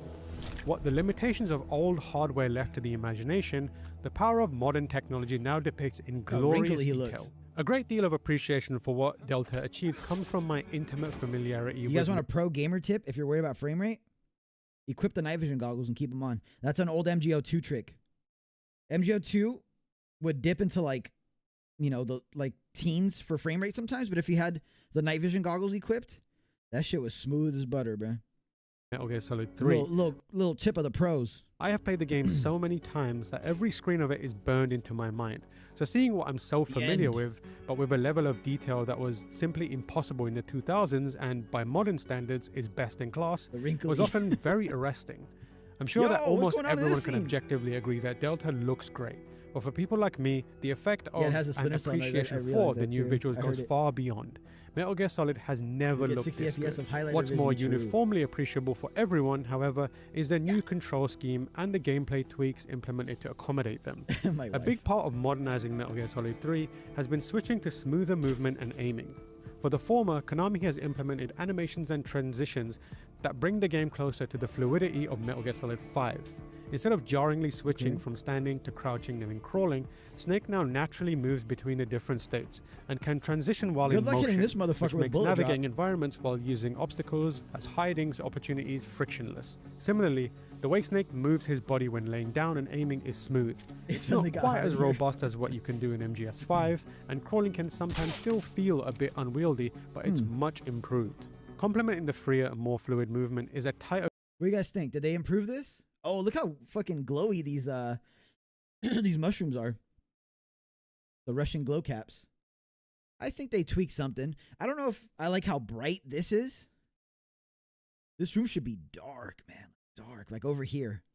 It should look like this, with just barely any light. But I think it does look better than the trailer we saw 2 trailers ago or so, I think. A viewpoint that brings the camera close to Snake, adopting the familiar over-the-shoulder perspective for aiming in third person. This means you can be far more precise with shots, since Snake, his aiming trajectory, and what you're aiming at are always in view. Those who haven't played it may be shocked to hear that that wasn't always the case in the original, which had a restricted isometric viewpoint and then more of a controllable camera in the subsistence version. I'm a fixed in both cases, it made for some awkward gameplay moments. The one trade-off with all this is the fact that Snake's newfound efficiency in movement and proficiency with firearms does trivialize a lot of the boss fights, which make up the bulk of the coolest parts of the game. This is how you know these people aren't like speedrunners or like super into the game. The boss fights have always been easy. If you're new to the game, you'll still find this fight is over in seconds if they kept the fear trick in here. a good challenge, since Even each like one this has shit quirks is that light. need to be figured out. However, if you know what you're doing, you can tear through them very quickly. It doesn't feel like I was able to dispatch them considerably faster than if I tried on PS2 today. Tactical But reload, being my able guy. to see more, get around more easily, and shoot better means that the members of the Cobra unit feel even more like pushovers now. That is, except for the end. That old geezer is still a geriatric menace. Delta isn't completely free of issues. Alongside the new perspective, there's a new cover system that has a certain stickiness to it that can be frustrating at times. It's not quite the Gears of War glued to the wall level, but more of a gravitational pull towards walls, particularly the corners. You wonder if collectibles will be in the same spots. Keraton are confirmed to be in the same spots, but we have new collectibles in the form of ghillie suit Gakko that are really hard to see, and they're in random spots that we don't know of yet. So unless someone has a guide already now out there, and if they do, let me know, because I'm going to use that too. It's going to be kind of a pain to find them, from what I've heard and from what we've seen. So that meant that I would accidentally snap into cover when I didn't intend to, particularly in the smaller rooms where the camera is close and there are boxes around Snake. The boss tricks. On the one hand, intentionally going into the corner cover is appealing because it's much easier to pop out and fire a shot off with the new over-the-shoulder aiming system. Who's playing right now? Because it's much easier to pop out and fire a shot off with the new over-the-shoulder aiming system. But on the other, I didn't find myself using that method very much, since I could now reliably shoot from the hip or quickly swap into first-person mode and then fire off a shot. So all in all, the system ends up getting in the way for me. When it comes to the other new additions, for the most part they make sense and don't drastically alter the gameplay experience, instead enhancing it. I like the little one is the introduction of a effect when you go specific into button that stock can mode. be held to enter into a stalking mode that slows Snake's movements down and makes him much quieter. It can be used when walking, crouch walking, or crawling. Think of it as the slow walk that you'd get from tilting the analog stick you could on stalk the in the PS2 box in the old slightly. game as well. Initially, I didn't really understand why this was necessary and felt it wasn't that useful since I was moving so slowly. But then I realized it was crucial if you want to sneak up on enemies to hold them up or get them in a CQC move. Or you could wear the The camouflage. enemies in Delta I'm sure have they gave much you better that awareness sounds and different. perception. So if you slow walk or crouch walk behind a soldier without holding the stalking button, they will hair snake and chaos will erupt. I haven't felt my palms get sweaty while playing Metal Gear Solid 3 in many years, but I was wiping my hands on my jeans frequently while playing Delta. I get the game early? Enemies Hell can now no, dude. also Who do you think see I am? much further and have better awareness of what's We're watching other above or people. below them. Reviewers. I was surprised to find that I aroused suspicions from positions that I know Think for he's a lot sure faster? are safe in I've been the hearing people original say game. he seems slower. On top of that, some of the weapons behave a little A lot of differently. longtime fans In actually don't particular, even know as someone who true. prefers a don't even know non-lethal about talking. playstyle and relies on the MK22 for it, physics comes into play and bullet drop is more severe. Decides to play So Snake you versus can't Monkey. easily send trank darts Is into it heads confirmed from that the Gakkos are going to be one per arena? Yeah, it's 64 of them, so just like the Gakko. long distances. Even at close range, you need to account for the changes in trajectory. I went in thinking I could carry on running rings around enemies and Gotta be put them careful to saying that sleep around quickly, but found myself burning through ammo reserves Did you and see range? silencers due to the changes in gun behavior. Oh my god, The look at same that goes blowjob. for recoil on assault rifles Oh, shit. and sway on the RPG during the escape Some Shagro Hut sequence. footage? So careful where you're firing those rockets. Oh, he just switched shoulders The on him. remaining Okay. differences come under largely check. as Write quality that of down. life tweaks. A new compass that is accessed from the equipment menu will pop up in the You guys corner can't and see it, but it's point the behind way me. to There's the a next compass objective right when where my body equipped. is. The life, stamina, and camo index have been moved to the bottom middle of the screen, freeing up the rest of it so you can soak in the visuals. The camo and face paint swap feature can be accessed through a shortcut assigned to the D-pad, but uses predetermined combinations, so there's still value in going into buy the this full for the menu cutscenes alone? and individually selecting your respect desired it. outfit and face paint. The codec can also be accessed Sweating through thinking a about it. D-pad shortcut, which makes getting into the save screen much easier, and you can also tune the radio to PC specific gets, frequencies from the shortcut Snake versus too. Monkey as well. Finally, when the enemies become suspicious or alerted, an Uh-oh. on-screen indicator will tell you where the enemy with eyes on you is located. You don't get the last chance shot from Metal Gear Solid 5, so it's mainly just a good way I to would be improve pissed if they had situational fucking awareness for the reflex player, mode. and if you're quick enough, That would you might be able to trivialize the get game even outside. more, man. There Reflex are mode other in 3? aspects of Delta that didn't land for me. For some reason, Konami felt the need to re-record the Snake Eater vocal theme. Admittedly, I don't dislike it. In fact, Cynthia Harrow's vocal performance remains top-notch, but it just That sounds feels like the original. wrong. Again, a lot of that is because of my familiarity with the original and how jarring it is to hear a different version That of it. sounds like the original to However, me during this scene. It at also least. does throw the timing of the iconic ladder climb off very slightly. and while the visuals are high quality at times, there is artifacting around strands of hair when they're up against certain backgrounds. Eva and the boss can sometimes look like they've got a jumble of pixels stuck to the side of their heads. And occasionally, there are stutters during cinematic sequences when a lot is going on, as the game lurches to get all the visuals and effects going after a cut. But these are all small idiosyncrasies in a game that has otherwise been made with a clear reverence for the source material. It can't be denied that the frame drops that happened and stuff didn't really impede this guy from enjoying it, so... Konami has done right by Metal Gear Solid 3. He did confirm that there are frame drops, especially like there's in love cutscenes put like into this. the project, and at times it feels like an appeal to fans from like-minded fans at the studio. It's evident in the details that only long-time Metal Gear obsessive will appreciate. The fact that it can be played in the original form with the new visuals through the legacy control option. The various new camos from the post-Metal Gear Solid 3 titles that are available. Though admit, the various new camos from the post-Metal Dude, the sneaking suits look so good in this game. Holy shit. Gear Solid 3 titles that are available. Though admittedly... Damn, look at the back. Yo, we need a Peace Walker remake after this. Konami, if you're watching, which you're probably not, Peace Walker remake, please confirm it. Because this would be amazing. Holy shit. Some of them as DLC. The inclusion of extras such as the new Secret Theater, the food, camo, and model viewer, as well as Snake vs. Monkey. Or the fact that the Guy Savage minigame, which has been omitted from the various HD collections, makes its return. It's legitimately awesome in the new version. If you told me that Platinum Games worked on it, I'd believe you. I know, that's so crazy. So cool that they added Delta this, isn't the first instance of Hideo Kojima's beloved classic being updated and re-released, but it is the first complete rebuild of Metal Gear Solid 3. It successfully modernizes visuals, tweaks game design, and updates the controls so that the game sits comfortably alongside its action game contemporaries. I think so, right? From a content perspective, Konami has played it incredibly safe, using the same voice work and music, and leaving the story completely unaltered, effectively making Delta a one-to-one remake. But I can't fault that, especially when I found myself once again enraptured by Snake's torturous mission to pull the world away from the brink of nuclear disaster and fight for survival in a dangerous both at the same time. Work on a Peace Walker Konami's efforts was such that for 8 hours, I wasn't an adult yearning for the lost feelings that made me love Metal Gear Solid 3. I was a teenager, living them again for the first time. Okay. Superb. Superb. All right. That was a decent review. Gaming Bolt, you guys said this one was good, right? So you guys mentioned that the last reviewer was playing on PC, which might be why he didn't get as many of the FPS issues. Fair enough. So just take the last two reviews that we've seen and kind of find the middle ground there. I guess if you're gonna get the game and you're debating whether to get it on console or PC, it's looking like PC is the play right now. But I also don't want to definitively say that and then steer people the wrong way, and then PC has a bunch of issues as well. Having said that, I just remembered something, and I think I mentioned it a little earlier. People are saying that the PC version has hard crashed on them. I forgot who it was that said it, but they said it crashed like 5 times. So keep that in mind. PC's worst issue is crashes. There you go. Kyle just said it. York just said it on the Twitch chat. People saying that frame rate issues didn't bother them can be totally subjective. Some people have VR-capable monitors, some don't. The Digital Foundry Tech review shows how inconsistent it really is. Yeah, we watched that before the last one, before the GameSpot review.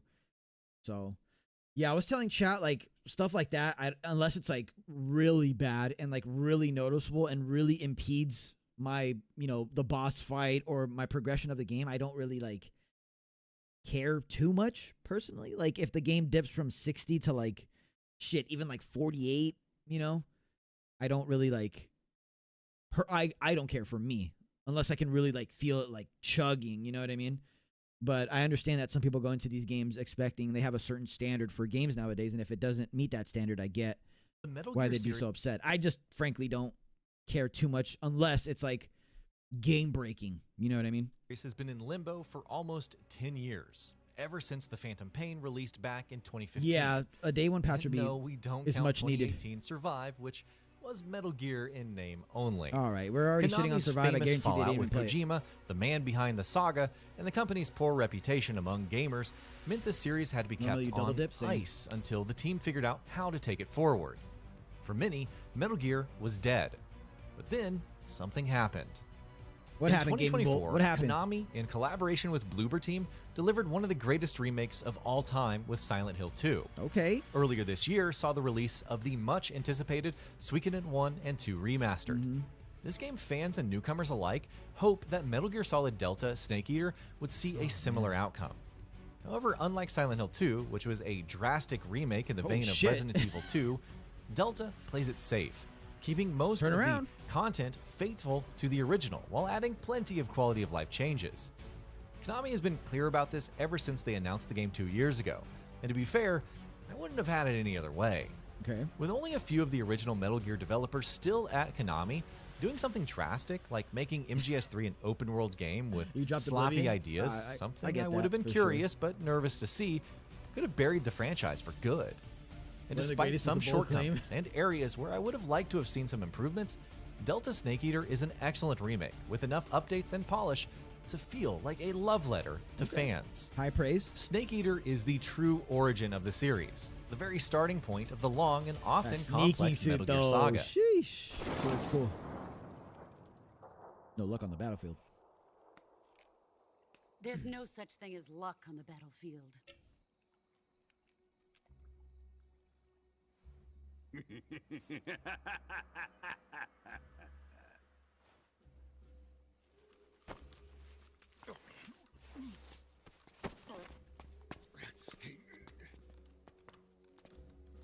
You'd better stay in line from now on. Players step into the role of Jack, codename Naked Snake, who sent deep into the Soviet Union by the newly formed Fox unit under the command of Major Zero, with the objective of rescuing Sokolov, the scientist developing the deadly Shagohod weapon, before his work can be completed. Thanks for being here. We're reviewing the reviews. MGS3 is often considered the peak of his storytelling, standing alongside Sons of Liberty as one of the finest narratives in the series. The game asks difficult questions about loyalty, enemies, and the shifting nature of truth, and it delivers answers that resonate with equal power. Konami has not made any alterations to the story in Delta, yet the plot retains all of its impact more than 2 decades later. I had played Snake Eater many times on the PlayStation 2 and thought I knew every detail, yet experiencing it through Delta, everything felt new, almost as if I was encountering it for the first time. While nostalgia certainly played a part, even without that lens, the story remains so powerful that I know I will find myself replaying it several times in the weeks to come, made all the more compelling by the breathtaking production values that elevate every moment. Make no mistake, Delta Snake Eater is— Damn, that looks good, dude. The moss on that tree? Elevate That's what every that was, right? moment. Make no mistake. Look at that. Got the mushroom hanging off there. Delta Snake Eater is an absolutely gorgeous game to look at. The cutscenes have been recreated one-to-one with the original, yet the improvements in lighting and art direction make them stunning to watch. Unlike the 2004 release, the characters now animate and react in a far more— You can barely hear me? Yeah, it's because people were saying that they could barely hear the video. So I turned it up. Realistic manner. Is that better? Can you guys hear me now? English voiceovers are properly synced with lip movements, and everything from the atmosphere to the way light filters through the environments has been implemented with remarkable care. Graphical upgrades are to be expected when reimagining a 20-year-old title, but Konami has gone above and beyond. Yo, no way this man shot the mechanic, bruh. The original's identity. Is that better now, though? Music and majority of the voice acting has been carried over directly from the original. And while ideally these lines should have been re-recorded, the performances from 2004 were already of a very high standard. By applying a higher bitrate in Delta, Konami has managed to make the audio stand out more clearly. It's still low? I'm still low, really? Sense of presence. Taken together, the I have my mic level at the same level. Across the board. The fear. Yeah, dude, the heavy weapons or the two-handed weapons on the back are so sick. You can just walk around with them equipped. I did notice occasional slowdown on the PS5 Pro, which offered no graphical modes that I could find. Can't hear me because I'm not mic'd up. Unreal Engine 5 has been this generation, I was overall satisfied with the game's performance. It certainly looks and What do I think of the boss's face? I think it looks good. I always thought it looked good, though, even from the first trailer. In Delta, the legacy style that mirrors the original release, and a modern you can hear me now? view. For the purpose of this review, yeah, my bad. I turned it up because people were saying they couldn't hear the review. And after spending hundreds of hours with MGS5, I simply cannot imagine going back to the older system. The updated camera suits Metal Gear Solid 3 surprisingly well, bringing it closer in feel to MGS5. And although I had Does bullet drop good? I like it. Function in environments originally designed for the PlayStation 2. I think it makes the game a bit more challenging, for sure. I realized how naturally it all fits. Combat benefits the most from this change, with shooting feeling noticeably sharper and more responsive thanks to the refined controls. As Review audio could go up? Oh no, it's hard to balance the two. Arsenal of weapons and tools integrates seamlessly with the new camera perspective. While MGS5 is often considered one of the greatest stealth games ever made, Snake Eater takes a different approach, offering a more raw and more deliberate experience. Enemies are clever in their use of the environment, often hiding in ways that make them genuinely difficult to spot. And this forces the player to move carefully. Aren't they in the same spots? Every step. The Stealth enemies demands patience and precision, and when executed successfully, it leads to moments of incredible tension and satisfaction. For those who enjoy pursuing a no-detection playthrough, I can't get over how good the some of the most Peace Walker / GZ you can ask for. sneaking suit looks. MGS3 features a camouflage system that allows Snake to use different face paints and uniforms to blend into better his AI. surroundings. We'll see. We'll see about that. For enemies to detect him. In Delta, Konami has introduced a quicker method of selecting suits, while still retaining the original, give it a good more review. time-consuming menu system. I personally found the new option far more convenient, as it makes experimenting with different outfits seamless. For 2 days after this game, same. I don't think it'll be The ass. codec system has also been given a shortcut. I like how Once it again, looks. I preferred this streamlined approach since it can now be The accessed FPS stuff isn't turning me rather off than requiring completely to multiple it. You know? steps.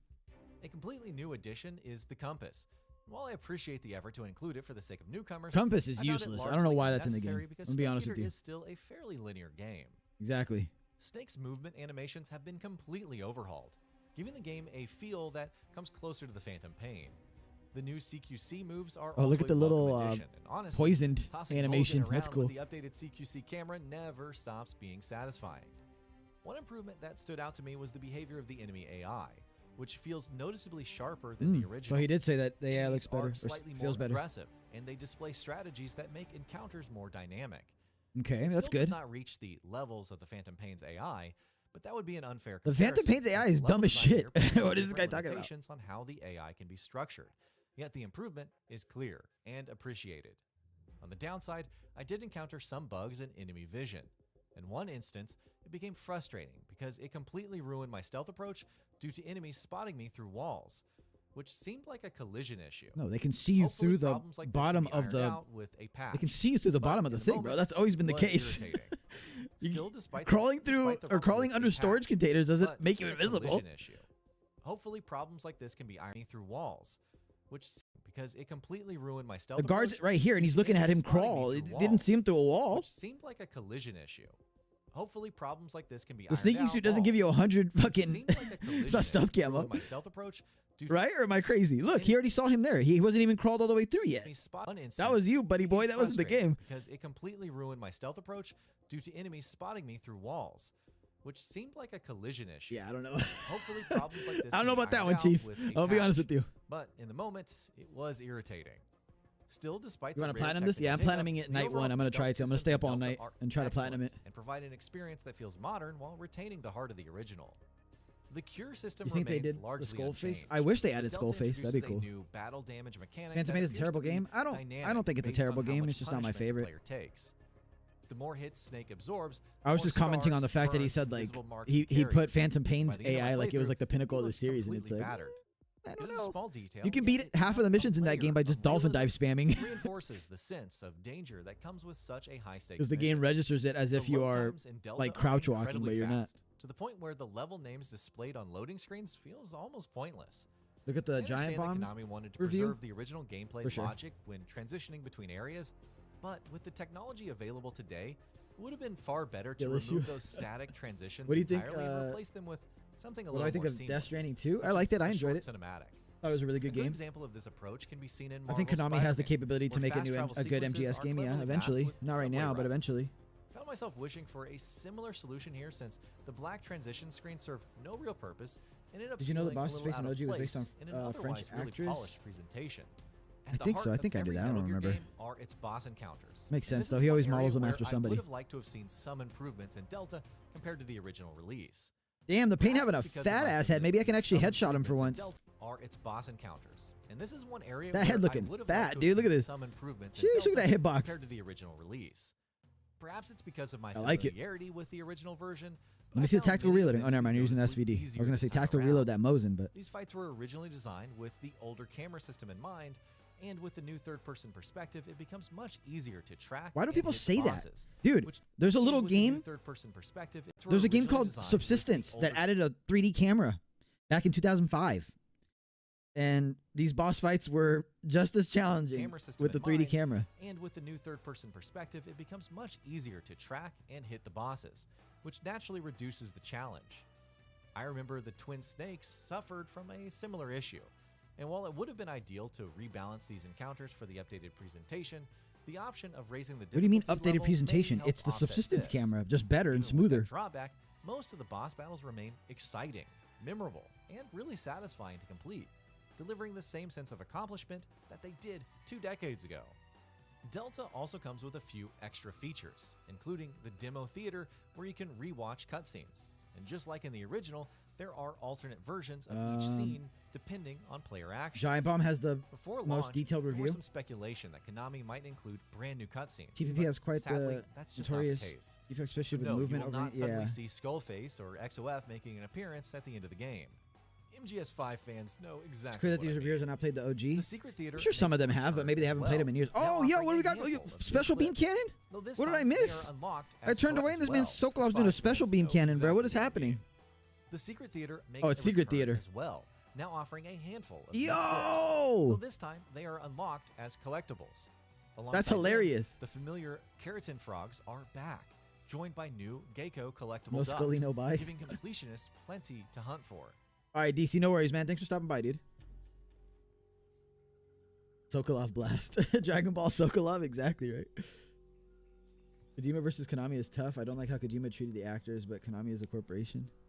I just don't pin them against each other at this point. I don't give a shit. I like both. I'm a fan of Kojima, and I've been a lifelong fan of Konami games, so it's like...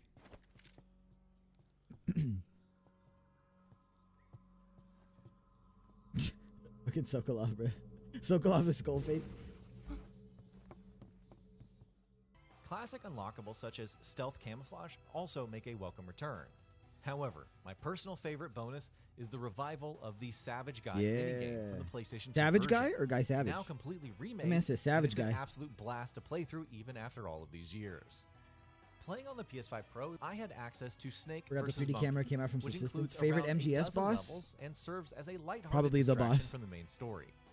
It is simple yet endlessly Although I really fun, like the Rex and fight in codec MGS1 exchanges as well. Snake and Campbell never fail to put a smile on my face. The monkeys themselves are banana animated camo, with surprising golden charm, easy gun, and their playful movements make the entire mode feel like a the monkey shaker. What y'all know about the monkey shaker in chat, man? In an ideal world, I would have loved to have seen a remake of Snake Eater built into the mold of the Phantom Castlevania. The All right, dude, if they made a Castlevania like that, I know they have Lords of Shadow or whatever, but yet we have to also I enjoyed those games. Those games are alright. What this remake represents. Metal Gear is one of Konami's most valuable properties, and its future hinges on how well Delta performs. Yep. Making drastic changes could have alienated longtime fans, while changing too little might have left newcomers That's what I said earlier. uninterested. Exactly right. With Delta, Konami has managed to find the right balance. Gotta play it safe right now. Gotta play it safe because us MGS fans are an uppity bunch. Gameplay and cinematic We're cutthroat, man. We're a cutthroat community. There's no denying that. Throwback to the golden era of video games, the kind where you lose yourself Your favorite boss is over Metal a Gear Survive. weekend, and it stands as a worthy revival. Yeah, of Lords the of Shadow saga. was pretty good. I enjoyed my It time is with a those games. must-play experience for both fans. Gotta say, although the and game will probably be newcomers fun, not a fan of the fact they All the changed the fun art style callbacks of and Guy references Savage from the have been urban gothic faithfully dark preserved, fantasy. including quirky touches like Yeah. the classic trick to make Snake vomit. There's also Fox Hunt, which is scheduled to arrive Fox later Hunt? this What's year. that? And if it delivers on its promise, it'll add even more value to an already really strong package. This new team at Konami should Whoa, feel a 10? proud of themselves for what they've accomplished. Oh, we saw that earlier, If right? they On perform Metacritic. well, any future remake has the All right. potential to be far more ambitious. Well, this was a and really creative. positive review. For now, Delta is a strong beginning, a statement of intent, Nothing really about and a heartfelt return to a performance, right? franchise I didn't that's been hear absent anything about for performance, really far so too long. I'm assuming if they don't mention performance, then it's not that huge of a deal. Here's Destin's review. I already watched that one, so we'll wait to do that one. You said Easy Allies was good, right? Easy Allies and Giant Bomb. Foxhound, never heard of that. Original MSX Metal Gear, you can completely rebuild that game. Original MSX Metal Gear. Yeah, that's one of the options for sure. You had the privilege of spending a lot of time in New York, and then getting to finish. Better crawl over that Claymore. That's just gonna go off. Solid Delta. Yeah, Metal Gear Solid 3 Delta. This remake of Snake Eater. No Kojima involvement. I mean, Kojima made the game, so he's innately involved. So kind of different art direction, but now you've played the whole thing. Finished the game. So what do you think? The Masties. How is this coming across? Really good. Yeah, we already watched the Digital Foundry one. To preface it too, we did get to have a very brief not even round table, just a very brief group style interview. Everybody got like now you guys can barely hear the video. Oh my goodness. 4 questions our group total for 3 of us. Yeah. But one of the main things they said was why they're doing this is for new fans. Yeah. Explicitly. Well, we knew that. Like that is their target. And that's why they released... What did I say yesterday? Sokolov nearly did a second Kamil wave when he was leaving the factory doing his weird hand doing this shit? Yeah. Gary, thanks for the 5, dude. I appreciate that. That's true. That man was just throwing up gang signs that looked like leaving Razvet. What did I say yesterday? What did I say yesterday for those of you guys who were here in chat? I said this game, their priority, their number one priority are new fans, the younger generation. The evidence has been on the wall for the longest time since the very first interviews came out with Okamura way back last year. They've reiterated it many times since then. We saw it yesterday with the collab that they had with Spygia, who plays games that are popular with the younger crowd, specifically like Gen Z and even younger. So like, they even said as much at the very beginning. They said, we're making this because Metal Gear isn't really a household name. A lot of people are like, what the hell even is Metal Gear? You know what I mean? You also see more evidence with the Fortnite collab that they did last year, a couple of years ago now. So like all the evidence has been there that first and foremost, their main priority with this game was to appeal to new fans. Yes, they want to be faithful to us. You can see that in the 1-for-1 remake. You can see that in the dialogue not being changed. You can see that in the cutscenes being shot the same way pretty much. Gameplay remaining the same except for the quality of life changes to the controls, which were much needed. But first and foremost, this was made for new fans. The origin of the series, that's another reason why they picked this game specifically, is because it's the origin of the series chronologically in the lore. This is the start of the series. So it just makes sense. I said this yesterday, like their main demographic is younger, new fans of the series that got into it recently through all the memes with Rising or all the TikTok edits, all of that stuff. It's for those people. Not every single person can go back and play MGS3 on the Master Collection and get acquainted with the controls. There's even people from our generation that never played Metal Gear, never grew up with it, and can't wrap their head around the controls. So new fans, whether they're younger or older or what have you, everything in between, that's their focus. New fans. And we knew that from the start. So it shouldn't be a surprise to anybody. Volume 1 collection already. So if you want the original Metal Gear Solid 3, you got into it through your dad. See, there you go. That's on the collection. That's a remaster of that game. It's identical. It's the old game, just with a nice little remaster. That's all. So that is there. This is for the new players because they said the situation is. This is their words, by the way. They said the situation is dire for this franchise. Okay. That they were looking at ways to continue it or bring it back because a lot of time has gone by now since Phantom Pain without a brand new entry. We've had, again, just the remaster, really. So, and, of course, like Metal Gear Survival. I mean, that kind of was tacked on. That came fairly after Phantom Pain. And so they said, it was kind of a dire situation, and we really needed to get this franchise back in the spotlight. And what better way to do that than start with 3, this beloved classic game. So that word dire one, it was probably like, it sounds more dire, no pun intended, when it's translated to English. And 2, that was also how they saw the series before they decided to land on Delta. I don't think they're saying that the situation is dire now. You see what I'm saying? I think they explained to these guys, like, the situation for Metal Gear was dire after from 2018 when Survive dropped all the way until 2023 when the Master Collection Volume 1 dropped. We didn't have shit for Metal Gear. We didn't have anything. Like, absolutely. So yeah, the situation was dire in that entire time span, is what I'm understanding. Am I completely off base, or did I interpret that the wrong way? From what I am hearing in this video, the use of the word dire meant before they decided to make Delta. They were in dire straits deciding on where to take the series, what to do with it, if they should reboot it, if they should remake certain games. Obviously, that's what they ended up doing with Delta. But I don't think he's saying, or they said, Okamura or whoever was being interviewed, I don't think that was said after Delta. Like, Metal Gear's in a dire state now. You know what I mean? I think that was before Delta got made, from what I heard. It's the beginning of the timeline, pretty much. You know, it goes 3, 1, 3, Phantom Pain, 1, 2, 4. So yeah, it makes sense to start with 3, and that's what they did. So MGS3 Snake Eater, of course, is set in Cold War era, 1960s. You are I think the controls are such a pro excuse to not play the originals. Trying to That's fair. Find Sokolov, you know, we could go into the lore forever. You're trying to find this guy doing no censorship, especially he's with like Eva. a weapons tech expert, and you need to get him out of there. So that, yeah, the MSX games definitely need some love. The other people can't use his brain and his knowledge. Yeah. Obviously, a lot of things go down in Metal Gear. The story is insane and still just as good and relevant now as it was.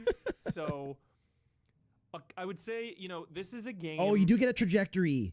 Nice. I was wondering that about grenades. If you got a trajectory of where you're throwing it. Games of all time. This was a game on PlayStation 2, and I think that context is key.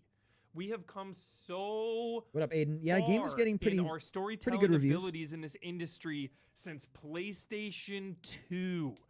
I think it was possible, with our grenades. One of the crown jewels of storytelling. Yo, the bullet bees look sick. And even though some people didn't like the cutscene heavy nature of it, it still told a cinematic, getting MGS4 off the PS3, emotional, thought-provoking story from a video game. We have a lot of that now. You know, we have a lot of thought-provoking, holy shit, whoa, mind-bending games, and so I found myself it not maybe hitting as hard. Obviously, this is a game I've finished in my life like 10 times. I'm intimately familiar with Metal Gear Solid 3. I don't know if I'd say intimately. But yeah, a couple of the narrative beats that like used to really make me swell up or feel heavy emotions didn't necessarily hit this time. You played it before. Maybe that too had something to do with the art style, Blood. Yeah. The original art style has a melancholic look to it that I would describe it as melancholic. There is just an air of, it's a sadder game, you know? I can tell you why he felt that way about the original. Because he was younger. He was in a different part of his life. He probably had less responsibilities. He sat there playing Snake Eater all night, and that's one of his like memories. It's nostalgia. Like, that's all it is. Like, shit didn't hit the same because, one, you've played the games over 10 times. He said it himself. And two, like, yeah, when I think back playing, you know, I'm a huge World of Warcraft fan, as most of you guys know. So, like, thinking back to 2004 and playing Vanilla WoW back in the day when it first came out, yeah, those memories are, like, amazing. You know what I mean? But, like, when I went back and played it in 2019, I had a good time. But there isn't that sense of like, oh my God, this world is so massive. And look, I'm playing with other people, other actual real human beings. And this is my first raid I've ever experienced in this game. And it's just like this overwhelming, like, you know, you don't get that anymore because it's been 2 decades. So it's like, that's not really a fair critique, in my opinion. Some person that has never played Snake Eater before plays Delta. They might have that same sort of like. I can't wait to see Shadow Mosses in these graphics, but they have to have the blue filter as an option. It's so iconic. The blue filter. Like how MGS4 didn't have it. Yeah, Gary, thanks for the 5. Yeah, that's true. It did not have it in I guess it kind of looked bluish, right? When you revisited Shadow Moses in 4, but appreciate the 5, Gary. Thanks for the support, man. Yeah, I can't wait to see the next remake of MGS1 after Twin Snakes, but Yeah, this is what I was talking about earlier, the nostalgia creeping into these people's experiences. Like, yeah, it's not going to feel the same as Snake Eater in 2004, man. And that comes across in the way it looks and sounds. I don't think it has anything to do with art style. That's what I meant to say to finish that off with. I don't think it has anything to do with some different art style and color grading that just doesn't evoke the same. It's just nostalgia. It's just nostalgia. You're at a different point in your life with different responsibilities, with more free time, with friends probably talking about it in the schoolyard or whatever, and at the bus stop or whatever, and it just evokes a different emotion in you that you're not going to get when you're 30, 40, 50 years old, 21 years after the game came out originally. Like, I don't think that's a fair criticism. You'd have to talk to somebody that's a new player. Like, of course, do you think me playing Metal Gear Solid 3 now for like the 8 millionth time, the story is going to hit me the same way as it did when I first experienced it back in 2004 after all the anticipation and rewatching the trailers and being such a huge Metal Gear fan already, being a kid, not having the responsibilities, you know what I mean? Like, of course it's not going to hit the same way. I still love the game, but having this posed as a way of like, oh, it's the art style, it's the graphics that make it so it doesn't feel this. I don't know if I believe that, but Unreal Engine 5, everything is crystal clear, everything is pristine, beautiful, gorgeous. Yeah. But I would say it is different. It is a different feeling when you're looking at different visuals. It is making you feel. Sure, it's a different feeling looking at different visuals, but it's also a different feeling when 2 decades have passed. Like I said, playing the Master Collection now, still love MGS3, absolutely love the story, but does it resonate as much or does it hit as much? Am I like crying? Am I in tears? No, because I've played it a million times the last 2 decades. You know what I mean? It has nothing to do with things looking different. Completely different. That's such a weird critique. Energy and vibe compared to the original. That is not going to be a problem for anyone who's never played 3. Exactly. Or maybe you played 3 actually 20 years ago, and it still won't be a problem. I mean, I don't necessarily think that it wouldn't be a problem. Not a problem, but you wouldn't notice. If this is your first time playing. You wouldn't notice, but it might still not have the same impact. Why would it not have the same impact? It's the same exact story. That's the thing. It's like that stuff is like creating an impression on you, and like absolutely. And with less detail, like there's more of an impressionistic style that like communicates through the things that are not there. Not right? really. Yeah. It's not like we're talking about a PS1 game that you can make out 4 pixels on the screen. MGS3 looks amazing, even by PS2 standards. It was one of the last like PS2 games, right? One of the later like PS2 not the last, but like later PS2 games. It's not like you're playing like you're playing Super Mario 64 or like MGS1 and you have to imagine what Snake's face looks like because the graphics, his face consists of like 4 pixels. Like MGS3 had pretty sick graphics. It's not really leaving too much to the imagination. Soviet Union, by the way. I said Russia. Soviet Union. Right. is very specific.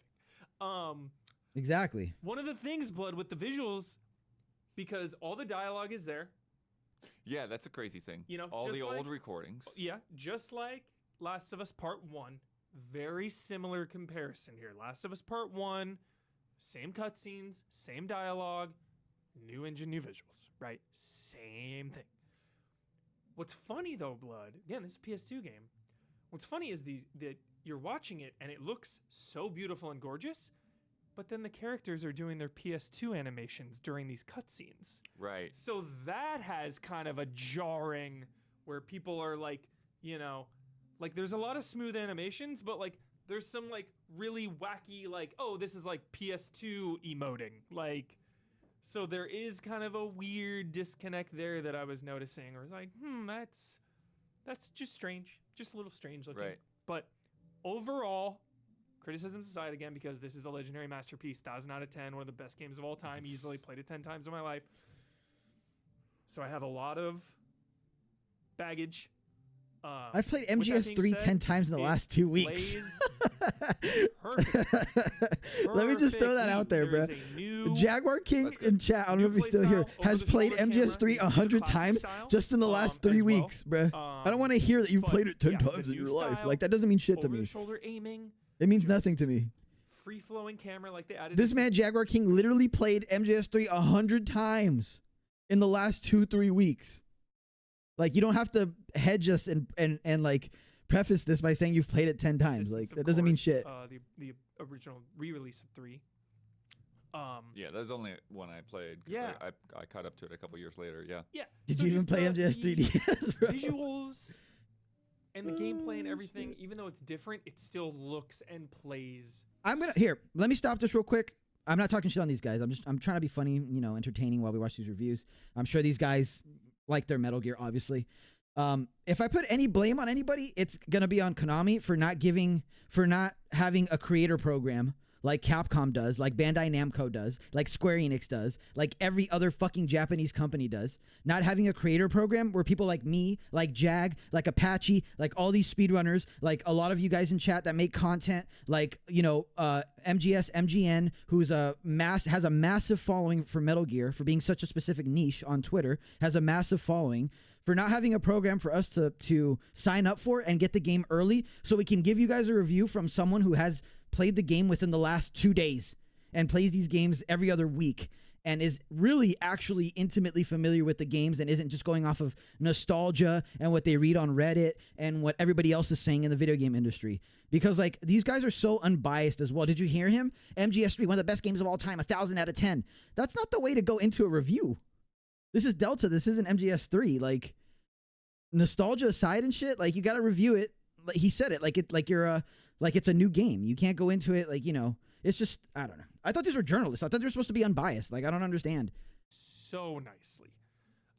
Some other quality of life things in there, I think, were like the like quick switch kind of camo and stuff. I don't remember that from the original. You don't have to go into the menu. You can because it's not in the original. What do you mean you don't remember it from the original? I thought you played this game 10 times. I thought you played this game over 10 times. You should know that there's no quick swap for the camouflage in the original. That's also an interesting thing to consider because I think like the abstraction of a menu for changing camo can, again, it's like your brain can sort of fill in the gaps. Like, well, I'm in the menu right now, and so like I can imagine that like he's applying this paint, you know, while I'm in the menu, and it's like you just don't see it. Yeah. Whereas like when you're in real time swapping, and it's just like my skin just changed. Why? Yeah. So yeah, it's interesting because it's like it speeds things up. Yeah. I would always. And it's more convenient, but it's like it is a weird thing to like. Oh, he's just changing colors for no reason. Yeah. Huh? What am I listening to right now? Yeah.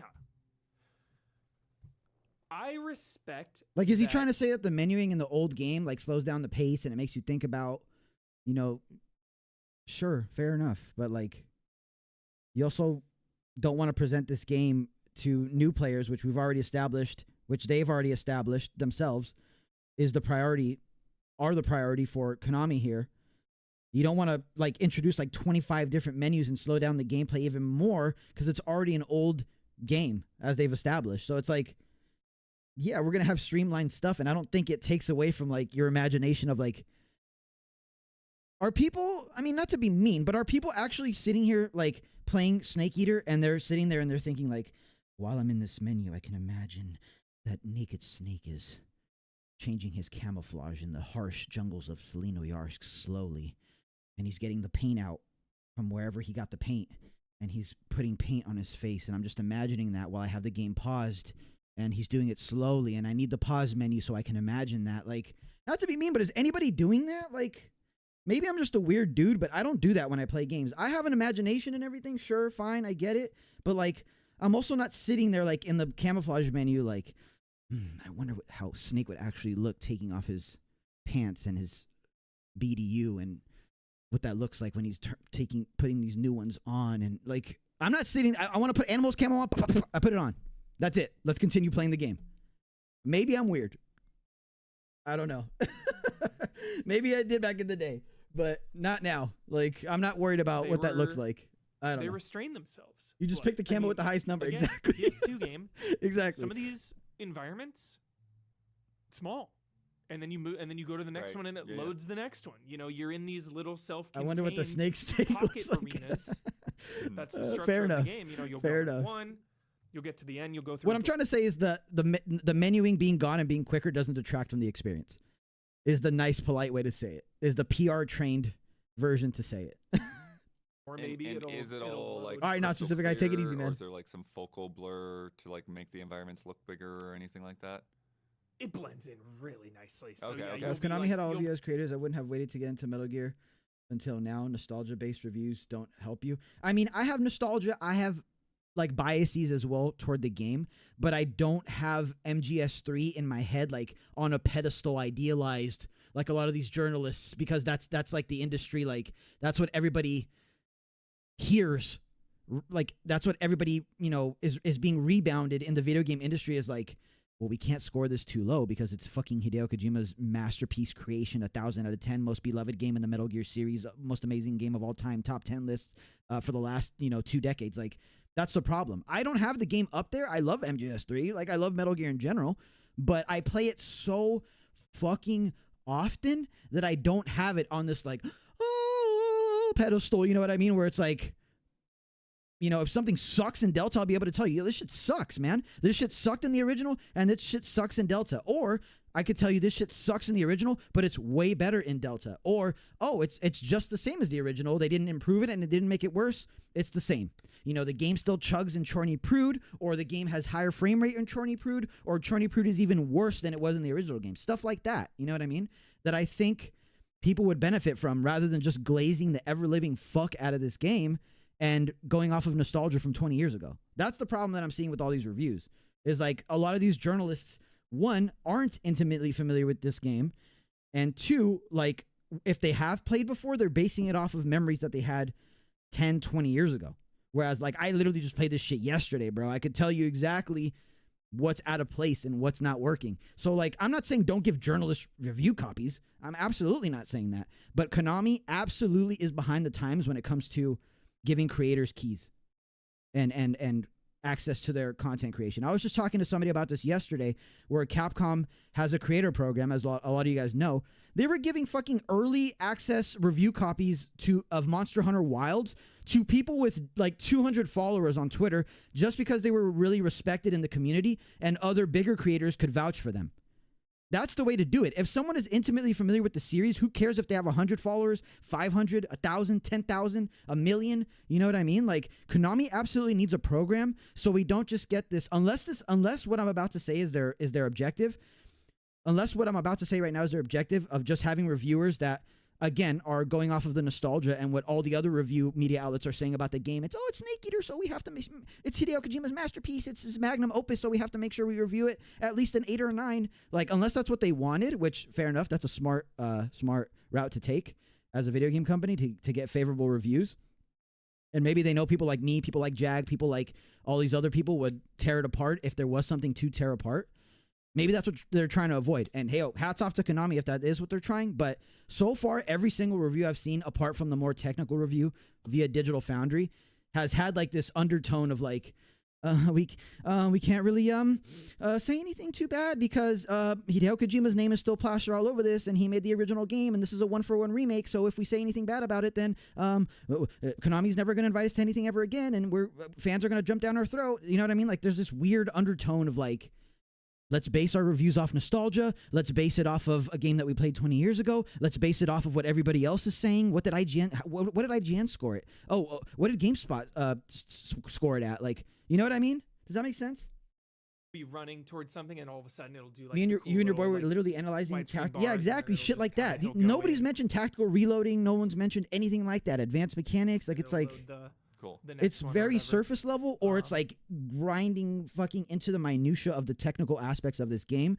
There's no like in between. And that's, again, because they didn't give it to people who are intimately familiar with this series. Like, truly intimately familiar, not just saying that, they've played it 10 times or whatever. They didn't mess with any of that stuff. They didn't mess with any of the dialogue or yeah, they should look at it as if it's a new game. You can use the backdrop of the old game. Obviously, we can't ignore that. But feels the same. It's a remake. Actually so shocking how faithful and similar it feels to the original, while also having quality of life, feeling modern. Those controls are so nice. It's just really easy to aim. Reload and standing on tiptoes is back, but Lean is only in legacy mode. I think I saw that yesterday, actually. I forgot to mention that. Thanks for reminding me. Kind of sticking to I saw gameplay footage. I don't remember whose it was, because I've watched so much footage the last couple of days. But yeah, I saw somebody leaning. I was like, but it wasn't legacy mode. You're right. walls and peeking out. That stuff was like not 10 out of 10, but it was like still really, really good. I missed this whole thing because I was thinking about leaning. I love leaning. Walls and peeking, teeny tiny trickiness of like kind of sticking to walls and peeking out. Oh, he's talking about the MGS5 cover system. 10 out of 10, but it was like still really, really good. And yeah, I mean, this is a game. This is a franchise that everyone should play. Obviously, Metal Gear is legendary. But yeah, I wonder what the future will hold. Will they start remaking all of these now? It is weird that Kojima's not around anymore. His name is plastered all over the game. So how is it weird that Kojima's not around anymore? Okay. Everywhere, credits. What are these guys talking about, man? Like, it's weird that Kojima's not this is a video game, like, yeah, these guys play video games, right? They heard about the Konami Kojima shit like 10 years ago now.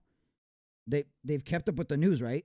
They're not living in this cave that we're seeing right now in the gameplay. Like, how is it weird that Kojima's not around when he's released 2 games independently?